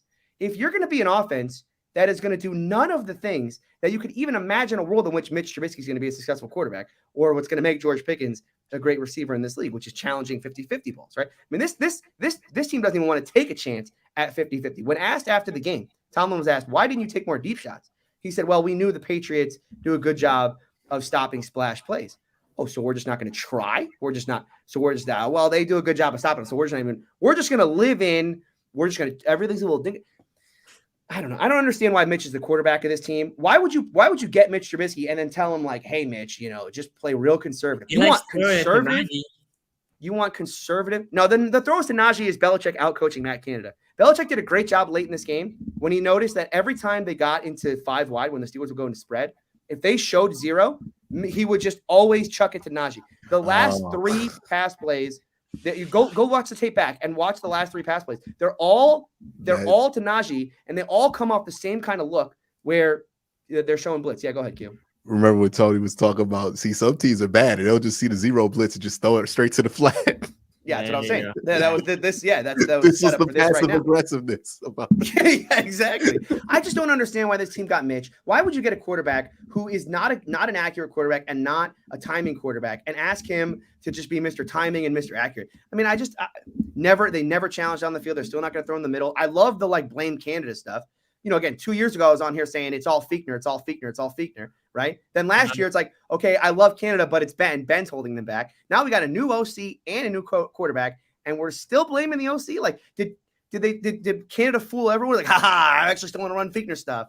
I think the problem, guys, Steeler fans, is that this offense, Mike Tomlin doesn't want this offense to be aggressive because he thinks that they can just win defensively. And in that way, this wasn't a bad loss. Why did they lose this game? It was 3 years ago. No, with Duck. 3 years ago, you guys Duck won. That's how you won. So maybe he thinks he needs to do the same thing. He's going to do the same thing again. Well, but in that way, then this wasn't really a bad loss, was it? If you think about it in those terms, then this wasn't that bad a loss because the only reason you really lost this game is you muffed a punt, and you're not going to muff a punt every week. And so you can actually go through and go a complete results-oriented way of looking at it and saying, well, if we don't muff a punt next week, we'll probably win because otherwise we would have won this game, which is very silly. And that, to me, until this offense starts to open it up and actually challenge teams defensively, like I said last week, I don't know how this team gets to 5 wins. I really don't. They're bad. I wonder if they're going to throw it down the field with the Browns' concerns and mishaps in the secondary, right? So I pray that they do, but Okay, Q, what do you think about this game? Yeah, they both suck. They're both not good. They're both the same team.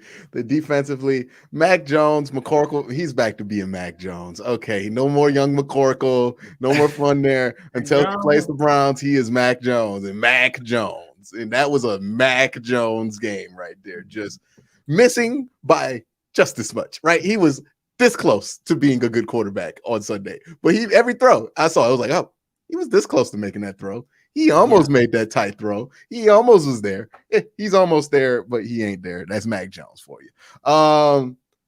Defensively for the Steelers, I thought they showed up pretty well without TJ Watt, but I just don't know.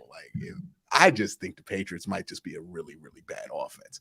But yeah, this has been pretty much, I mean, when you get the 17-14 and no points are scored after that, that tells you this wasn't a game in incredible snow or incredible mud or perfect September weather. But it felt like they were playing this game in a situation like that. But yeah, it's just that is what these two teams are.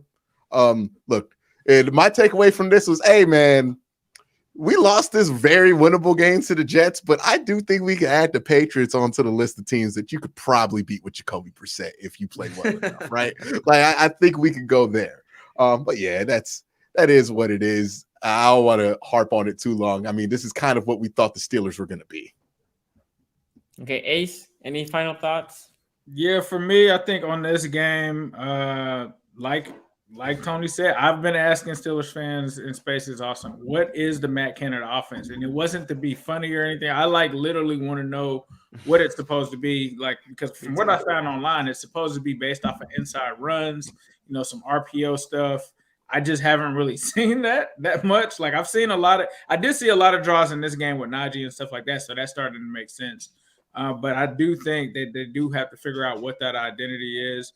I also talked about if the Steelers do lose this game, I think that it's going to be because there's a drastic change from a pass rushing standpoint with TJ Watt.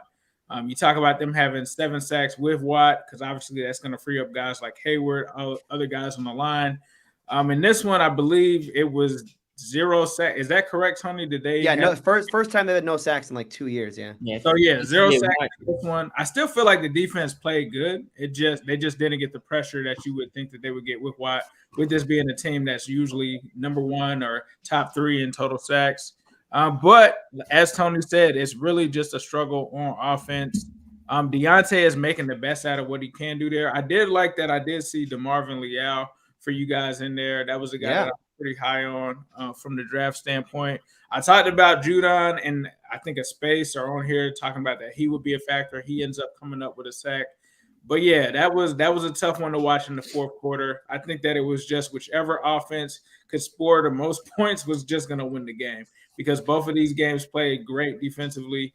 And the offenses both struggled on both sides, and whoever took that last one was going to win it. Go ahead, Tony. Well, I was going to say, I think Judon's sack was at the end of the first half.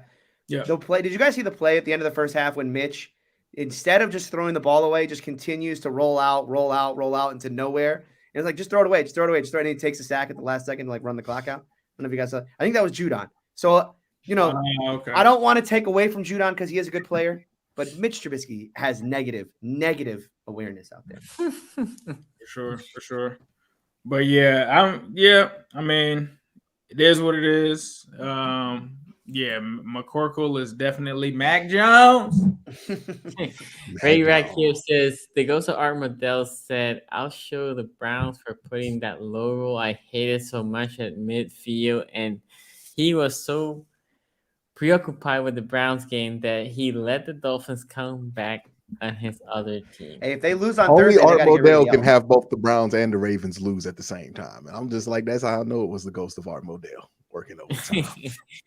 Steelers baller here says Trubisky checked down to Warren on a second half, 3rd and 8, clean pocket, and Deontay and Cleveland coming wide open on crossers. Mitch doesn't even look downfield, let alone throw it. It's Kenny time. He's playing scared. Mitch Trubisky plays scared. And people get on him. The one thing I think is unfair about Mitch is the interception he threw. I actually don't hate that throw. It's the classic backside dig. It's the no looker that Stafford threw in the Super Bowl, right? It's a play action with a backside dig, and all you got to wait for is for that receiver to come across the defender because the other defender had his back turned to the ball, so he'll be open. But Mitch throws it early, throws it right. I mean, I think what happened, people are right about this. I think Mitch didn't even see the other defender. I mean, I think he just threw it right to Mac Wilson because he didn't know he was there. But at the end of the day, if you're going to be a good offense, you're going to have to let Mitch throw those passes. And I agree that the crosser play, those two got me. Oh my God, this is sickening to watch. But that's who Mitch is right now. He's out there playing scared. The worst, for Michael says, the worst part is all teams had the oops right there. They wanted them before they lost. Look like vintage win were looming the big. Not for the Steelers. Not for us. We were down 17. We were down 17 to 6. I would argue that two teams probably felt like they should have won their games, and then two teams are like, man, this is kind of underwhelming. Well, the Bengals had it there too. But anyway. At the end, before the game had started, an opportunity. And then right at the end. Yeah. But they were down that whole game. True.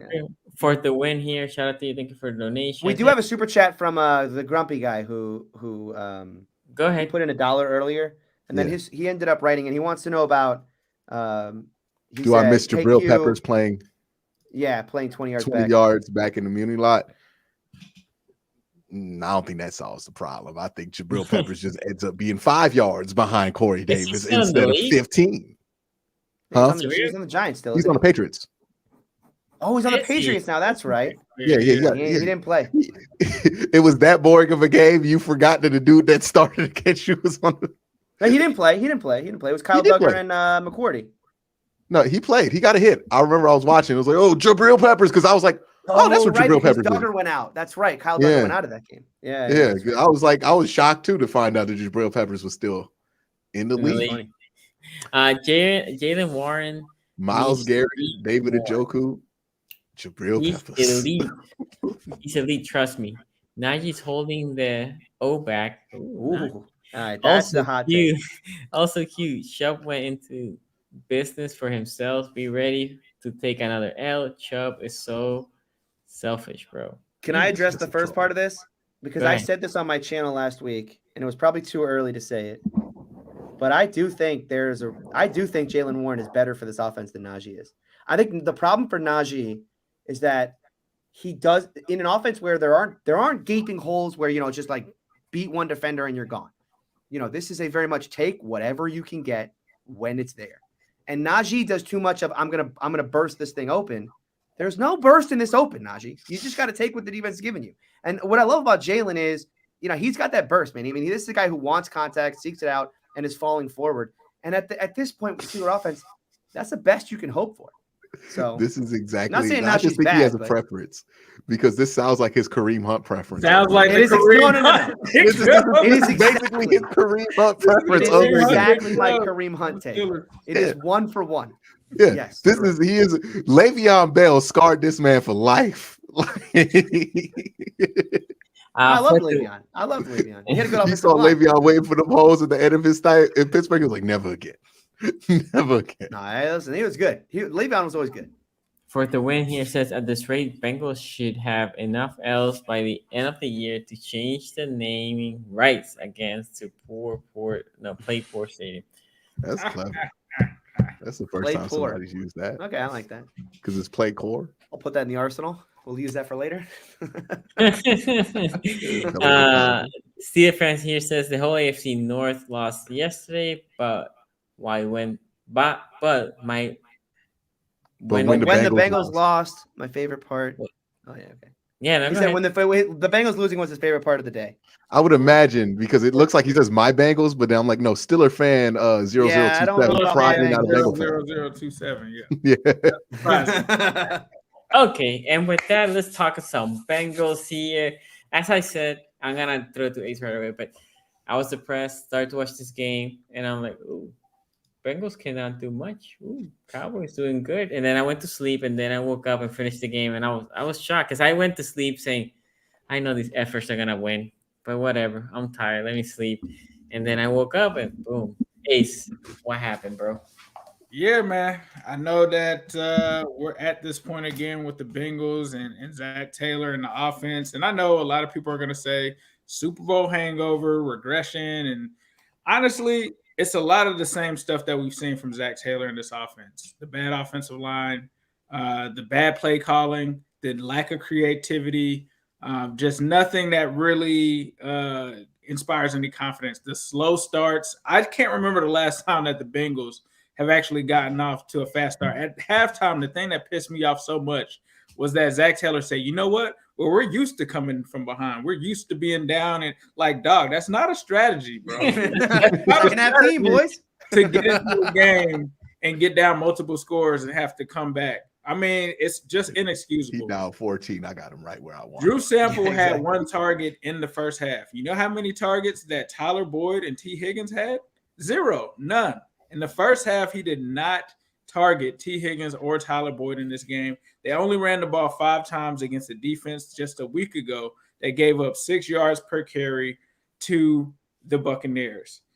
The other thing that was disheartening in this game is that Joe obviously doesn't trust the offensive line. You talk about how bad the tackles played in this game. La'el Collins just got mollywopped in this game by Michael Parsons. Jonah Williams got killed by Michael Parsons. Literally, the only guy that actually played good was the guy that I was flaming because I was so upset with the offensive line. I just assumed everybody was bad. Cordell Volson actually had a solid game, but I still no one on this Bengals offensive line had a good game to me. When you give up 6 sacks in a game, they easily could have given up 6 in the first half if Joe isn't running for his life, trying to pick up first downs. It's just a disaster. Honestly, from a technical standpoint, from trying to adjust to stunts and letting free rushers come, it just was honestly bad to just watch them come out there and play like that. They've got to do something to try to do something else against this cover 2. It's like, and the other thing is this. I say that the offense is the same, right? It's still the same inconsistency. The only thing that's missing is the deep plays. But you know what? They're not even taking them. Like Tony just said earlier, hey, are you just going to even take a deep shot? Zach Taylor didn't take a shot until the 4th quarter. Everything else was under 30 yards. At no point in this game, even when these guys just played with a single high safety, they still didn't go out and test them at all. It honestly was just uninspiring. The Bengals defense, I actually thought that they played really well in this game, even though they gave up the 2 scores in the first half. They literally gave up, I believe, 3 points in the second half of the football game. They really didn't give up too much there. There was a drop pick by Mike Hilton. I think he had about 2 plays that he could have made. Still thought that he played good in this game. Hubbard dropped the pick. The other thing is this, Trey Hendrickson, he was getting some push and some pressure in the first half. I have not really seen him register a sack this season. You guys know how I feel about sacks. You got to get them. I don't want you to just try to get the girl's phone number. You got to take her out. You got to do something there. Trey Hendrickson didn't do that. He's got to improve. We've got to get more pressure in there. Dax Hill played 2 snaps. I mean, what is the whole talk about Dax Hill and the role that he's going to play on this defense from this staff? and this guy goes out and plays on 2 snaps. Like, I get it. They probably were going against a heavier front, especially with the running offense that these guys were playing. But Dax Hill only in for 2 snaps. Chris Evans in for 1 snap. I just feel like I'm in the twilight zone when it comes to the decisions by this coaching staff. Here's the other thing. I thought that they took me back to the Marvin Lewis years when we're on the Cowboys 42-yard line and we decide to punt it back to them, even though our offense has been anemic the entire game. Like, what is bro? I mean, this staff, I'm tired of caping for them. I'm tired of it. Like, here's the other thing too. I was told by somebody that actually went to camp, this was about a month ago, that the techniques that were being taught to the line and everything was horrible. We were going to have to pray for Joe. I'm thinking the guy's just trolling me, telling me this. No, it's legit. Like, the technique, like Schwartz and everything was talking today about the Bengals offensive line and how bad the technique is, what they're doing there. Like, this guy was telling protection calls too. The way that they slide is all screwed up. The way that they slide, everything about the offensive line is horrible. Like, he's telling me they're going to have to go back to square one. This was a unit that didn't play with each other. And then Callahan comes out today and says, hey, you know what? It's a bunch of new guys. They're struggling to play with each other. Well, you know what?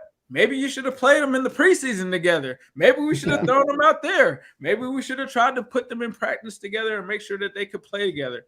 I mean, for me, the excuses were just out of control. And then I hear this thing last night. Oh, well, the headsets went out on the final drive. Really? The headsets went out on the final drive? That's where we're at now? That wasn't a benefit? The headsets went out last year and Joe Burrow started cooking. Joe Burrow was cooking last year. So for me, like, those things, seeing them on third down, this is some of the stupidest play calling I've ever seen.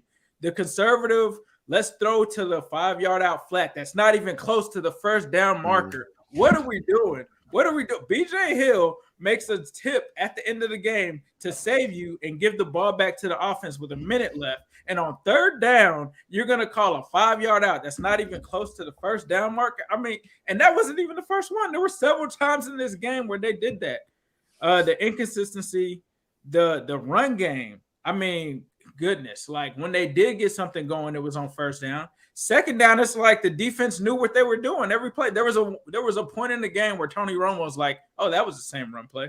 And it's like every time that they go under center, it's predictable when they're going to run. It was so weird to see them be able to get these gains on like first down. But then when it was like second and short, they're getting stuck at the line of scrimmage because Dallas knows that it's coming. It's just ridiculous. The offensive line play is horrible. I'm not hitting the panic button, but I'm not blaming Bengals fans for hitting the panic button right now if you just lost to Cooper Rush and Mitch Trubisky. These were 2 games that you should have won just based off of on paper, the quarterback matchups, the fact that you have a way tougher schedule down the road. Now I can't look at the Joe Flacco game and say, yeah, I'm going in and smoking them. I can't do that because I just lost to Cooper Rush in Dallas. I just lost to Mitch Trubisky in that game as well. I mean, the Bengals have some serious issues. They have to take care of them. Until they prove that, I think they deserve the criticism that they're getting right now. And hopefully they can improve upon these things. But right now, I just got to see it, bro. 0-2 is 0-2. It is what it is. Q.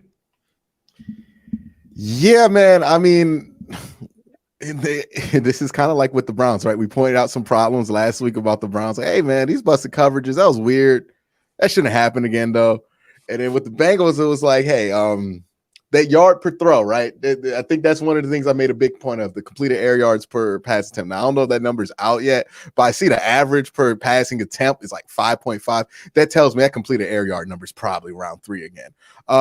And then in Joe Burrow, 36 attempts, only 199 yards. I mean, that got way worse than last week. And in the running game too, you can't ignore it. Like 3 yards per carry from Joe Mixon off 19 carries. You know, if 19 carries, 57 yards, you're better off just throwing in completions at that point, right? So that's also another problem that they have. This offense, the offensive line obviously not doing them any favor. The inefficiency on offense not doing them any favors.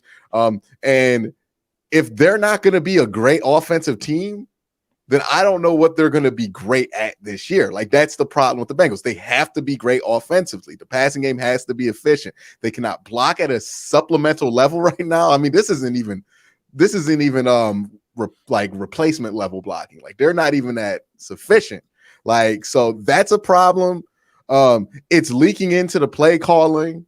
The play calling's been bad. I think the offensive philosophy is a problem. Like on top of everything else, the fact that they don't take these deep shots, the fact that they don't try to be a more efficient offense, the fact that they're still running the same exact play almost every first down, right? Like Ace said, it's predictable. It is super predictable, right? Me and Tony joke about it. They have that one. Was it 908 route that they run with Jamar Chase? 989 route that they run with Jamar Chase every time they need it, right? That's what they like to run. They run the same. They didn't play. run 99 this week though. They didn't. 99 is 2 goes and a post. They didn't run. They refused to run their best play. Right? Like, you know what I mean? They call plays like Quincy gonna be talking about me if we run these same plays with Jamar Chase again. Like that's it. Just this is mind-boggling. How bad of an offensive performance that they've been putting up. I mean, they haven't gotten past 20 points yet this season. They have Jamar Chase, Joe Burrow, T. Higgins, and Tyler Boyd on the same offense. They have been beaten and held under 20 points by the Cowboys right now. Everybody's healthy too. Everybody's healthy right now. Yeah, everybody's healthy. Everybody's healthy. Joe Mixon, everybody's healthy. Well, they haven't had Aji yet or whatever his name is. So let's calm down. Yeah, it's just this. I would say I said last week, if you lose to Cooper Rush, you got to be concerned, right? So I have to follow that up. This is a concern. One, being 0-2, never a great sign in the NFL, but this is a concern if you're the Bengals. And the first place I'm looking at is Zach Taylor. Like it's not the player. Well, it might be the players on the offensive line. Well, yeah, but it's a lot. It's not the receivers. I don't believe it to be the quarterback unless like he's had unless like he was just Joe Burrow from LSU for 2 years and then like that power just expired and now he's back to Ohio State, Joe. That was it. Yeah, like I don't know, maybe that's happening, but this is a concern that you can't outscore Dallas. That you like if you couldn't hold, they played well defensively, but if you couldn't hold them and they beat you in a shootout, that's one thing. You can't outscore Dallas in Pittsburgh, and like Dallas, they're not a good offense, but getting outscored by Pittsburgh is ultimately like the worst one because we saw what they did when they tried to play offense against the Patriots this week. So I would be concerned if I'm the Bengals, like that. If the offense is not going to be a strength, then what kind of team are you? You know what I mean? Like that's the problem, right? They don't really have anything else to hang their hat on. Like they have good defensive unit, but they don't have a great one. And if it ain't gonna be this offense making plays, it ain't gonna be about Joe Burrow making plays. They can't really hang their hat on anything else because so far these last 2 games, Joe Mixon has not been good. I mean, you're talking about 3 yards to carry in 2021, 2022. It's not good. It's terrible in these days. Can't happen. And they run the ball too much to have that still happening. So I don't know what the plan is with them. I don't know how they fix it. They have talent. I wouldn't be surprised if it did get fixed because Joe Burrow, again, he's a very good player. T. Higgins and Tyler Boyd and Jamar Chase are really good wide receivers. This thing can get fixed. La'el Collins, I believe him to be a good tackle, but I don't know. Like it seemed like they were doing stuff in Dallas that kind of hit them now. Like I don't know if they were just figuring stuff out with him. But if I'm Cincinnati, I don't know if panic button's the right word. But I'm hitting that doubt button. Like, I don't know about this year. You know what I mean? There has to be some doubt about the ability to repeat what you had last year. Tony. All right. First thing we need to talk about before we talk about the Bengals, we need to talk about Micah Parsons because I think we need to. All right. This guy's tier 1 pass rusher. This guy's generational. Yeah. I mean, like, it's time to put him on the level. Homeboy was moving one side to the other and cooking them both. Like, it was just like, oh, yeah, which one I want to do? Jonah, La'el. Like, that man good. Yeah. Now, let's talk about the Bengals real quick. What up, Bengals? What up, Bengals fans? Am I gonna take a victory lap today? So people are wondering, am I gonna take a victory lap? No, I'm taking a victory marathon today, boys. Listen, a lot of mean things were said over the past week, and I just want to let you know, I accept your apology, Bengals fans. I accept your apology. All right, I'm kidding. Listen, as I said last week, losing to Cooper Rush is not regression. Regression was like, all right, well, they're not going to go on that run again. They'll probably be better on a play-to-play, but the big plays are going to come down. They'll end up somewhere in the middle, right? We think like they should be top 10, top 5 offense. They might end up average. They're not even – the problem for the Bengals right now, statistically in a lot of categories, they're one of the worst teams in the league. Like, okay, let me read you some numbers here. Football Outsiders and their DVOA numbers, which they are opponent adjusted, but they won't be fully opponent adjusted till week 4. By DVOA's numbers, the Bengals are the worst offense in the league, which I think is a little silly. But then you look at it on an EPA per play basis, they're 24th. From a success rate basis, they're 30th. And just from a very basic, how many yards do you get per play? They're 31st in the league. You know who's 30th, tied with them? My Steelers. I mean, the Steelers are tied. Yeah, I think, look, for the Bengals, I never thought, the regression talk is over now because this is not just regression. This is something else. I think the Zach Taylor talk is spot on because when you have this much talent and you have no answer for cover 2, something's wrong in your offense. Something is wrong. Something is fundamentally wrong. I get that the big plays aren't going to be there because everyone's going to play too high and they're going to say, beat us down the field. But you got to be able to have some kind of thing. Those, like Ace talked about, that throw to the flat towards it. It was Hurst on the last play on that third down. And great tackle by Diggs, by the way. By the way, shout out to Diggs. Because we gave him a lot of crap. Diggs did his thing. He's not a real technical corner. Jamal said that. That was a little unfair. Like people taking him out of context. Look, I don't think Jamar was exactly trying to give his flowers there. I mean, I don't think he was trying to give him flowers, and I don't think trying to. I think he was just saying what we all know about Trayvon Diggs. Yeah, exactly. No, he was just. It was one of those things where like he was saying the quiet part loud for he was like, you don't actually say that he's really athletic and not technical. That is who he is. Yeah. That is what it is though. No, I think for Zach, look, this team has to go back into the lab and figure out, okay, look, everyone's going to play us too high now. So we got to figure it out. And it can't just be check downs into the flat on 3rd and 4, right? Catch and run stuff. We got to figure out ways to do cover 2 hole shots, to work the middle of the field. But the other problem with this offense right now is, and you guys hit on this, man, that offensive line can't block for Burrow. And the next part is it's not Joe Shiesty anymore. I mean, he's Joe Scared back there. I mean, Joe is like one read and my eyes come down. Go back and watch the tape and watch how many times Joe comes off his first read and instead of going to the second read, his eyes come down and go, okay, shit, I'm about to get hit. So I need to get out of here. I got to get out of Dodge, right? That is not a situation. To add to that, because I'm struggling here because I agree. The O-line's terrible. Lyle Collins, not good. Jonah Williams did not have a good game either. But it's not like last year's O-line was great, right? We all remember how much Joe Burrow got hit. And I'm trying to figure out where his timing went from last year getting hit up. Because we think about like Andrew Luck or players like that got hit a ton, right? Yeah. And he's getting hit more than Luck. Yeah. He's hit more than Luck. He's getting hit big, though. His shots he's taking are big shots. I guess not like his biggest Luck was. Luck was like 6'5", 240. Like Joe Burrow was like 215, like 6'2". But I guess my point here is Luck, he will get hit, and throughout his career, he will say, whatever, I'm going to get hit. And he never changed how he played.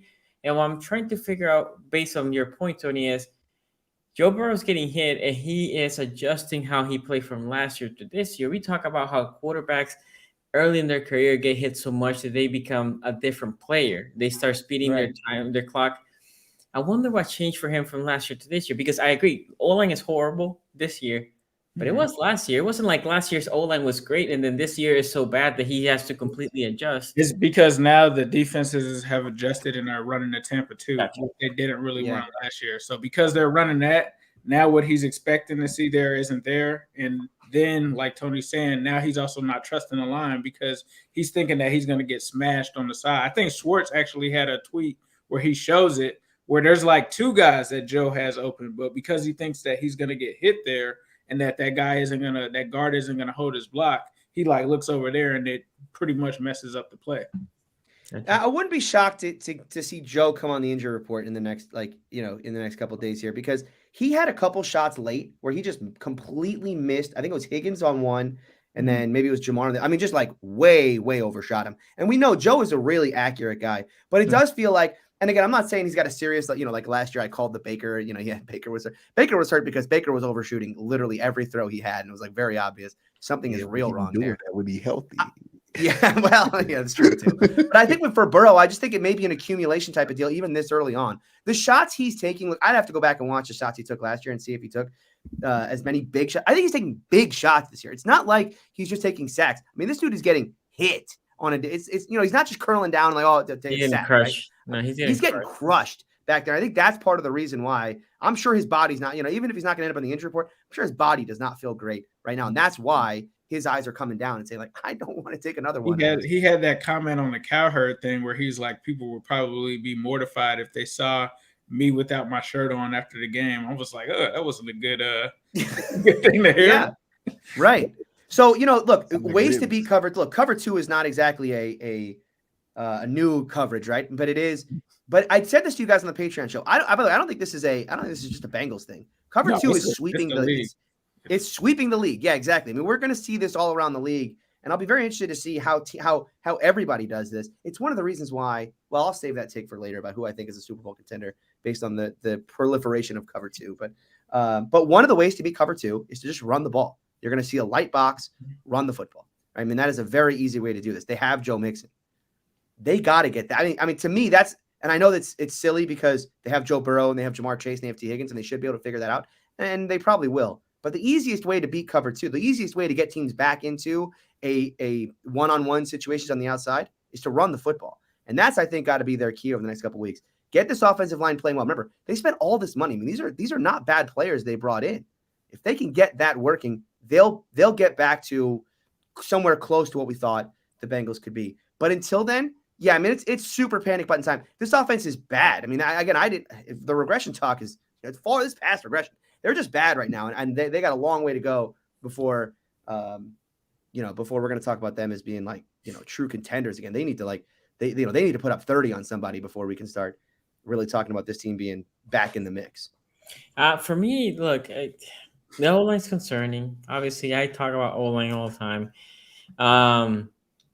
It's weird because obviously they did invest in the O-line. I remember talking to Tony and saying they invested in an O-line, but they didn't go to the top tier. They went to mid players on that O-line, but still should have been better than last year, right? Last year, big question. Now, Ace brought out that the coaching staff was teaching the wrong technique to some of these players, but we're talking about players that are all veterans, minus left guard. But Lionel Collins has been in the league long enough. Yeah. Jonah Williams is in his 4th year. And then the center and the right guard, also veteran players.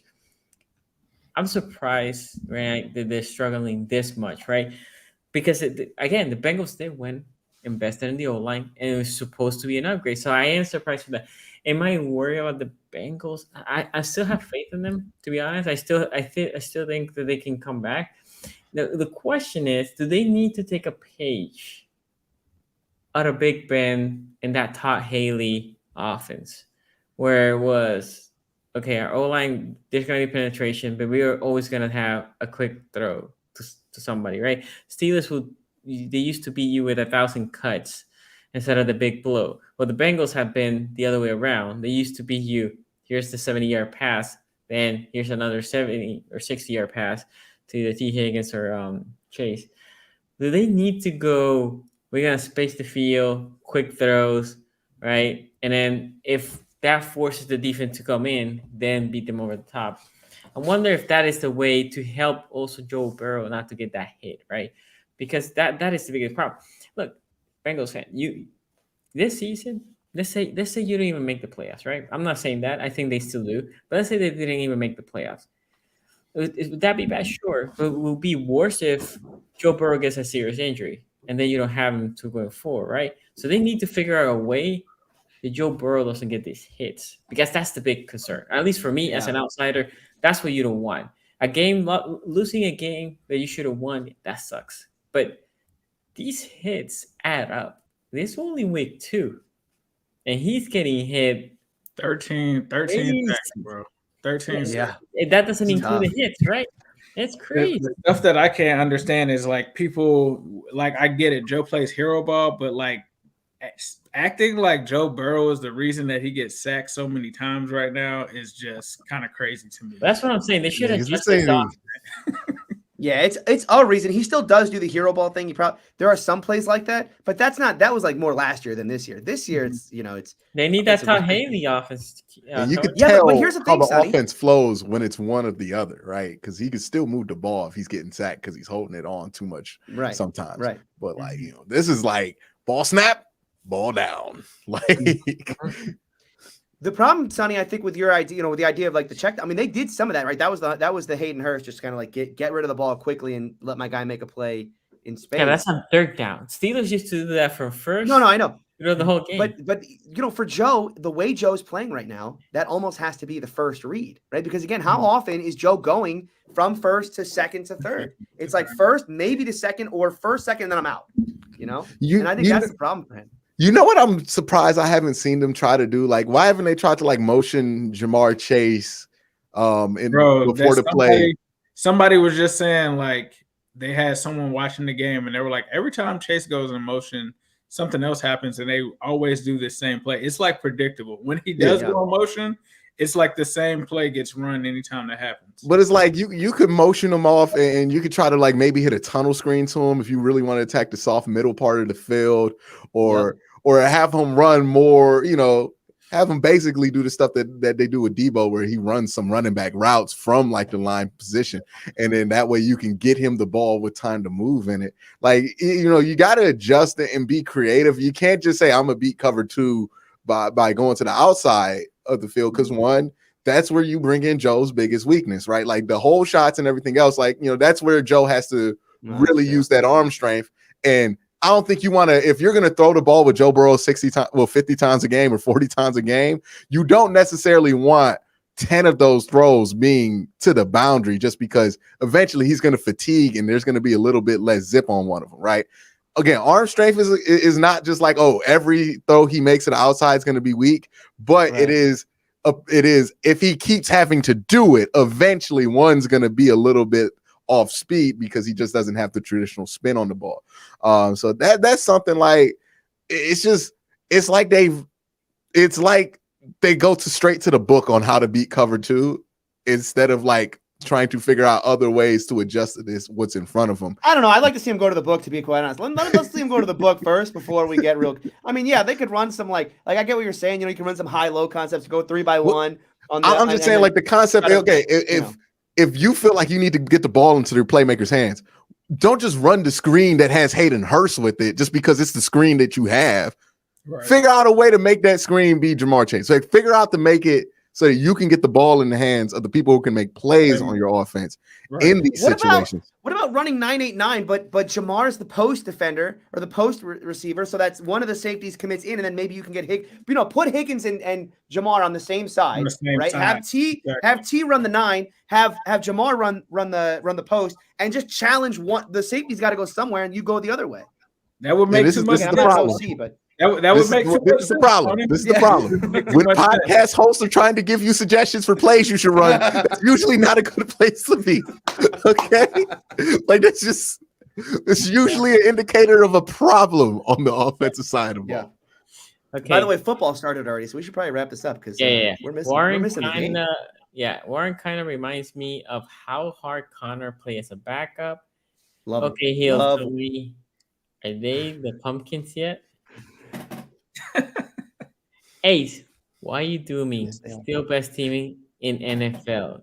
Look, I'm a realist, man. I'm looking at this. We just lost to Mitch Trubisky and Cooper Rush, dog. Like and for me, it's not that I don't believe in the Bengals. I don't know if I believe in Zach Taylor. That's what the issue. Coach of the year, but you can't get rid of him now. You're kind of stuck, right? Someone was like, who can Zach stop won Coach of the Year? Joe Burrow and Jamar Chase? The answer might have been Zach Taylor. That's who can stop. No, Vrabel won Coach of the Year last year. Okay. I'm about to say, no way Zach Taylor won Coach of the Year last year, right? I thought he did. He got close to it, but no. Yeah, he got close, but it was Vrabel because he got the 1 seed. It was Vrabel. Yeah, because he got the 1 seed. With the injuries, and they gave him credit for that. Gotcha. By the way, I want to do my Matt Ryan victory lap real quick. I would just like to point out. Boo, not my Yeah, dog. yeah. Come on. I would just like to point out that I was saying early, hey man, Matt Ryan don't look like he about to age like them other dudes y'all be talking about. He at that age where he about to fall off and be bad. And everybody was like, it's Matt Ryan, Quincy. He just need a new offense. No, shut up, Quincy. And what Matt Ryan doing now? He looks dookie duke bad, like bad. This is the meanest thing you've ever said to me on the show. This is the meanest thing you've ever said. But I did tell Tony, you told me the Colts never win in Jacksonville. We were talking about the odds, right? And I said, like, I'm gonna go with Jacksonville. Carson Wentz put up a fight before he blew the playoffs last year in Jacksonville. This wasn't Carson Wentz, by the way, does Carson Wentz really lead the league in touchdowns right now? He does. Every time I see him pop up, I thought I read that. Oh my goodness. Let me read this super chat here real quick, and with this, we're gonna close. Burrow's crazy. Sacked on 12.7% of his attempts. That is second worst. Only he had so many attempts. Like, and has been sacked the most in the NFL, 13 times, 3 more than the person behind him has on 15 more pass attempts. And that is crazy. But guys, hey, we're gonna leave it there. Wentz is tied with 7. Wentz, Tua, and Mahomes. Tua, and Mahomes. Who had Wentz and Tua there? Yeah, Wentz had 7 and 2. Listen, everyone can agree. Those are the top 3 quarterbacks in the league right now. There we go. Hey, man. Probably in that order. Wentz, Tua, Mahomes in that order. Yeah, for sure. Don't forget, guys, we're coming back Wednesday, and there's a Thursday night AFC North matchup, so we're gonna break that on Wednesday. So come back. You can't miss it. Must watch TV. That's what. Browns, Steelers. Subscribe and hit the bell so you know when we come live. Thank you for watching. Again, this video has been sponsored by Manscaped and presented by True Classic. We'll see you next time. Peace out.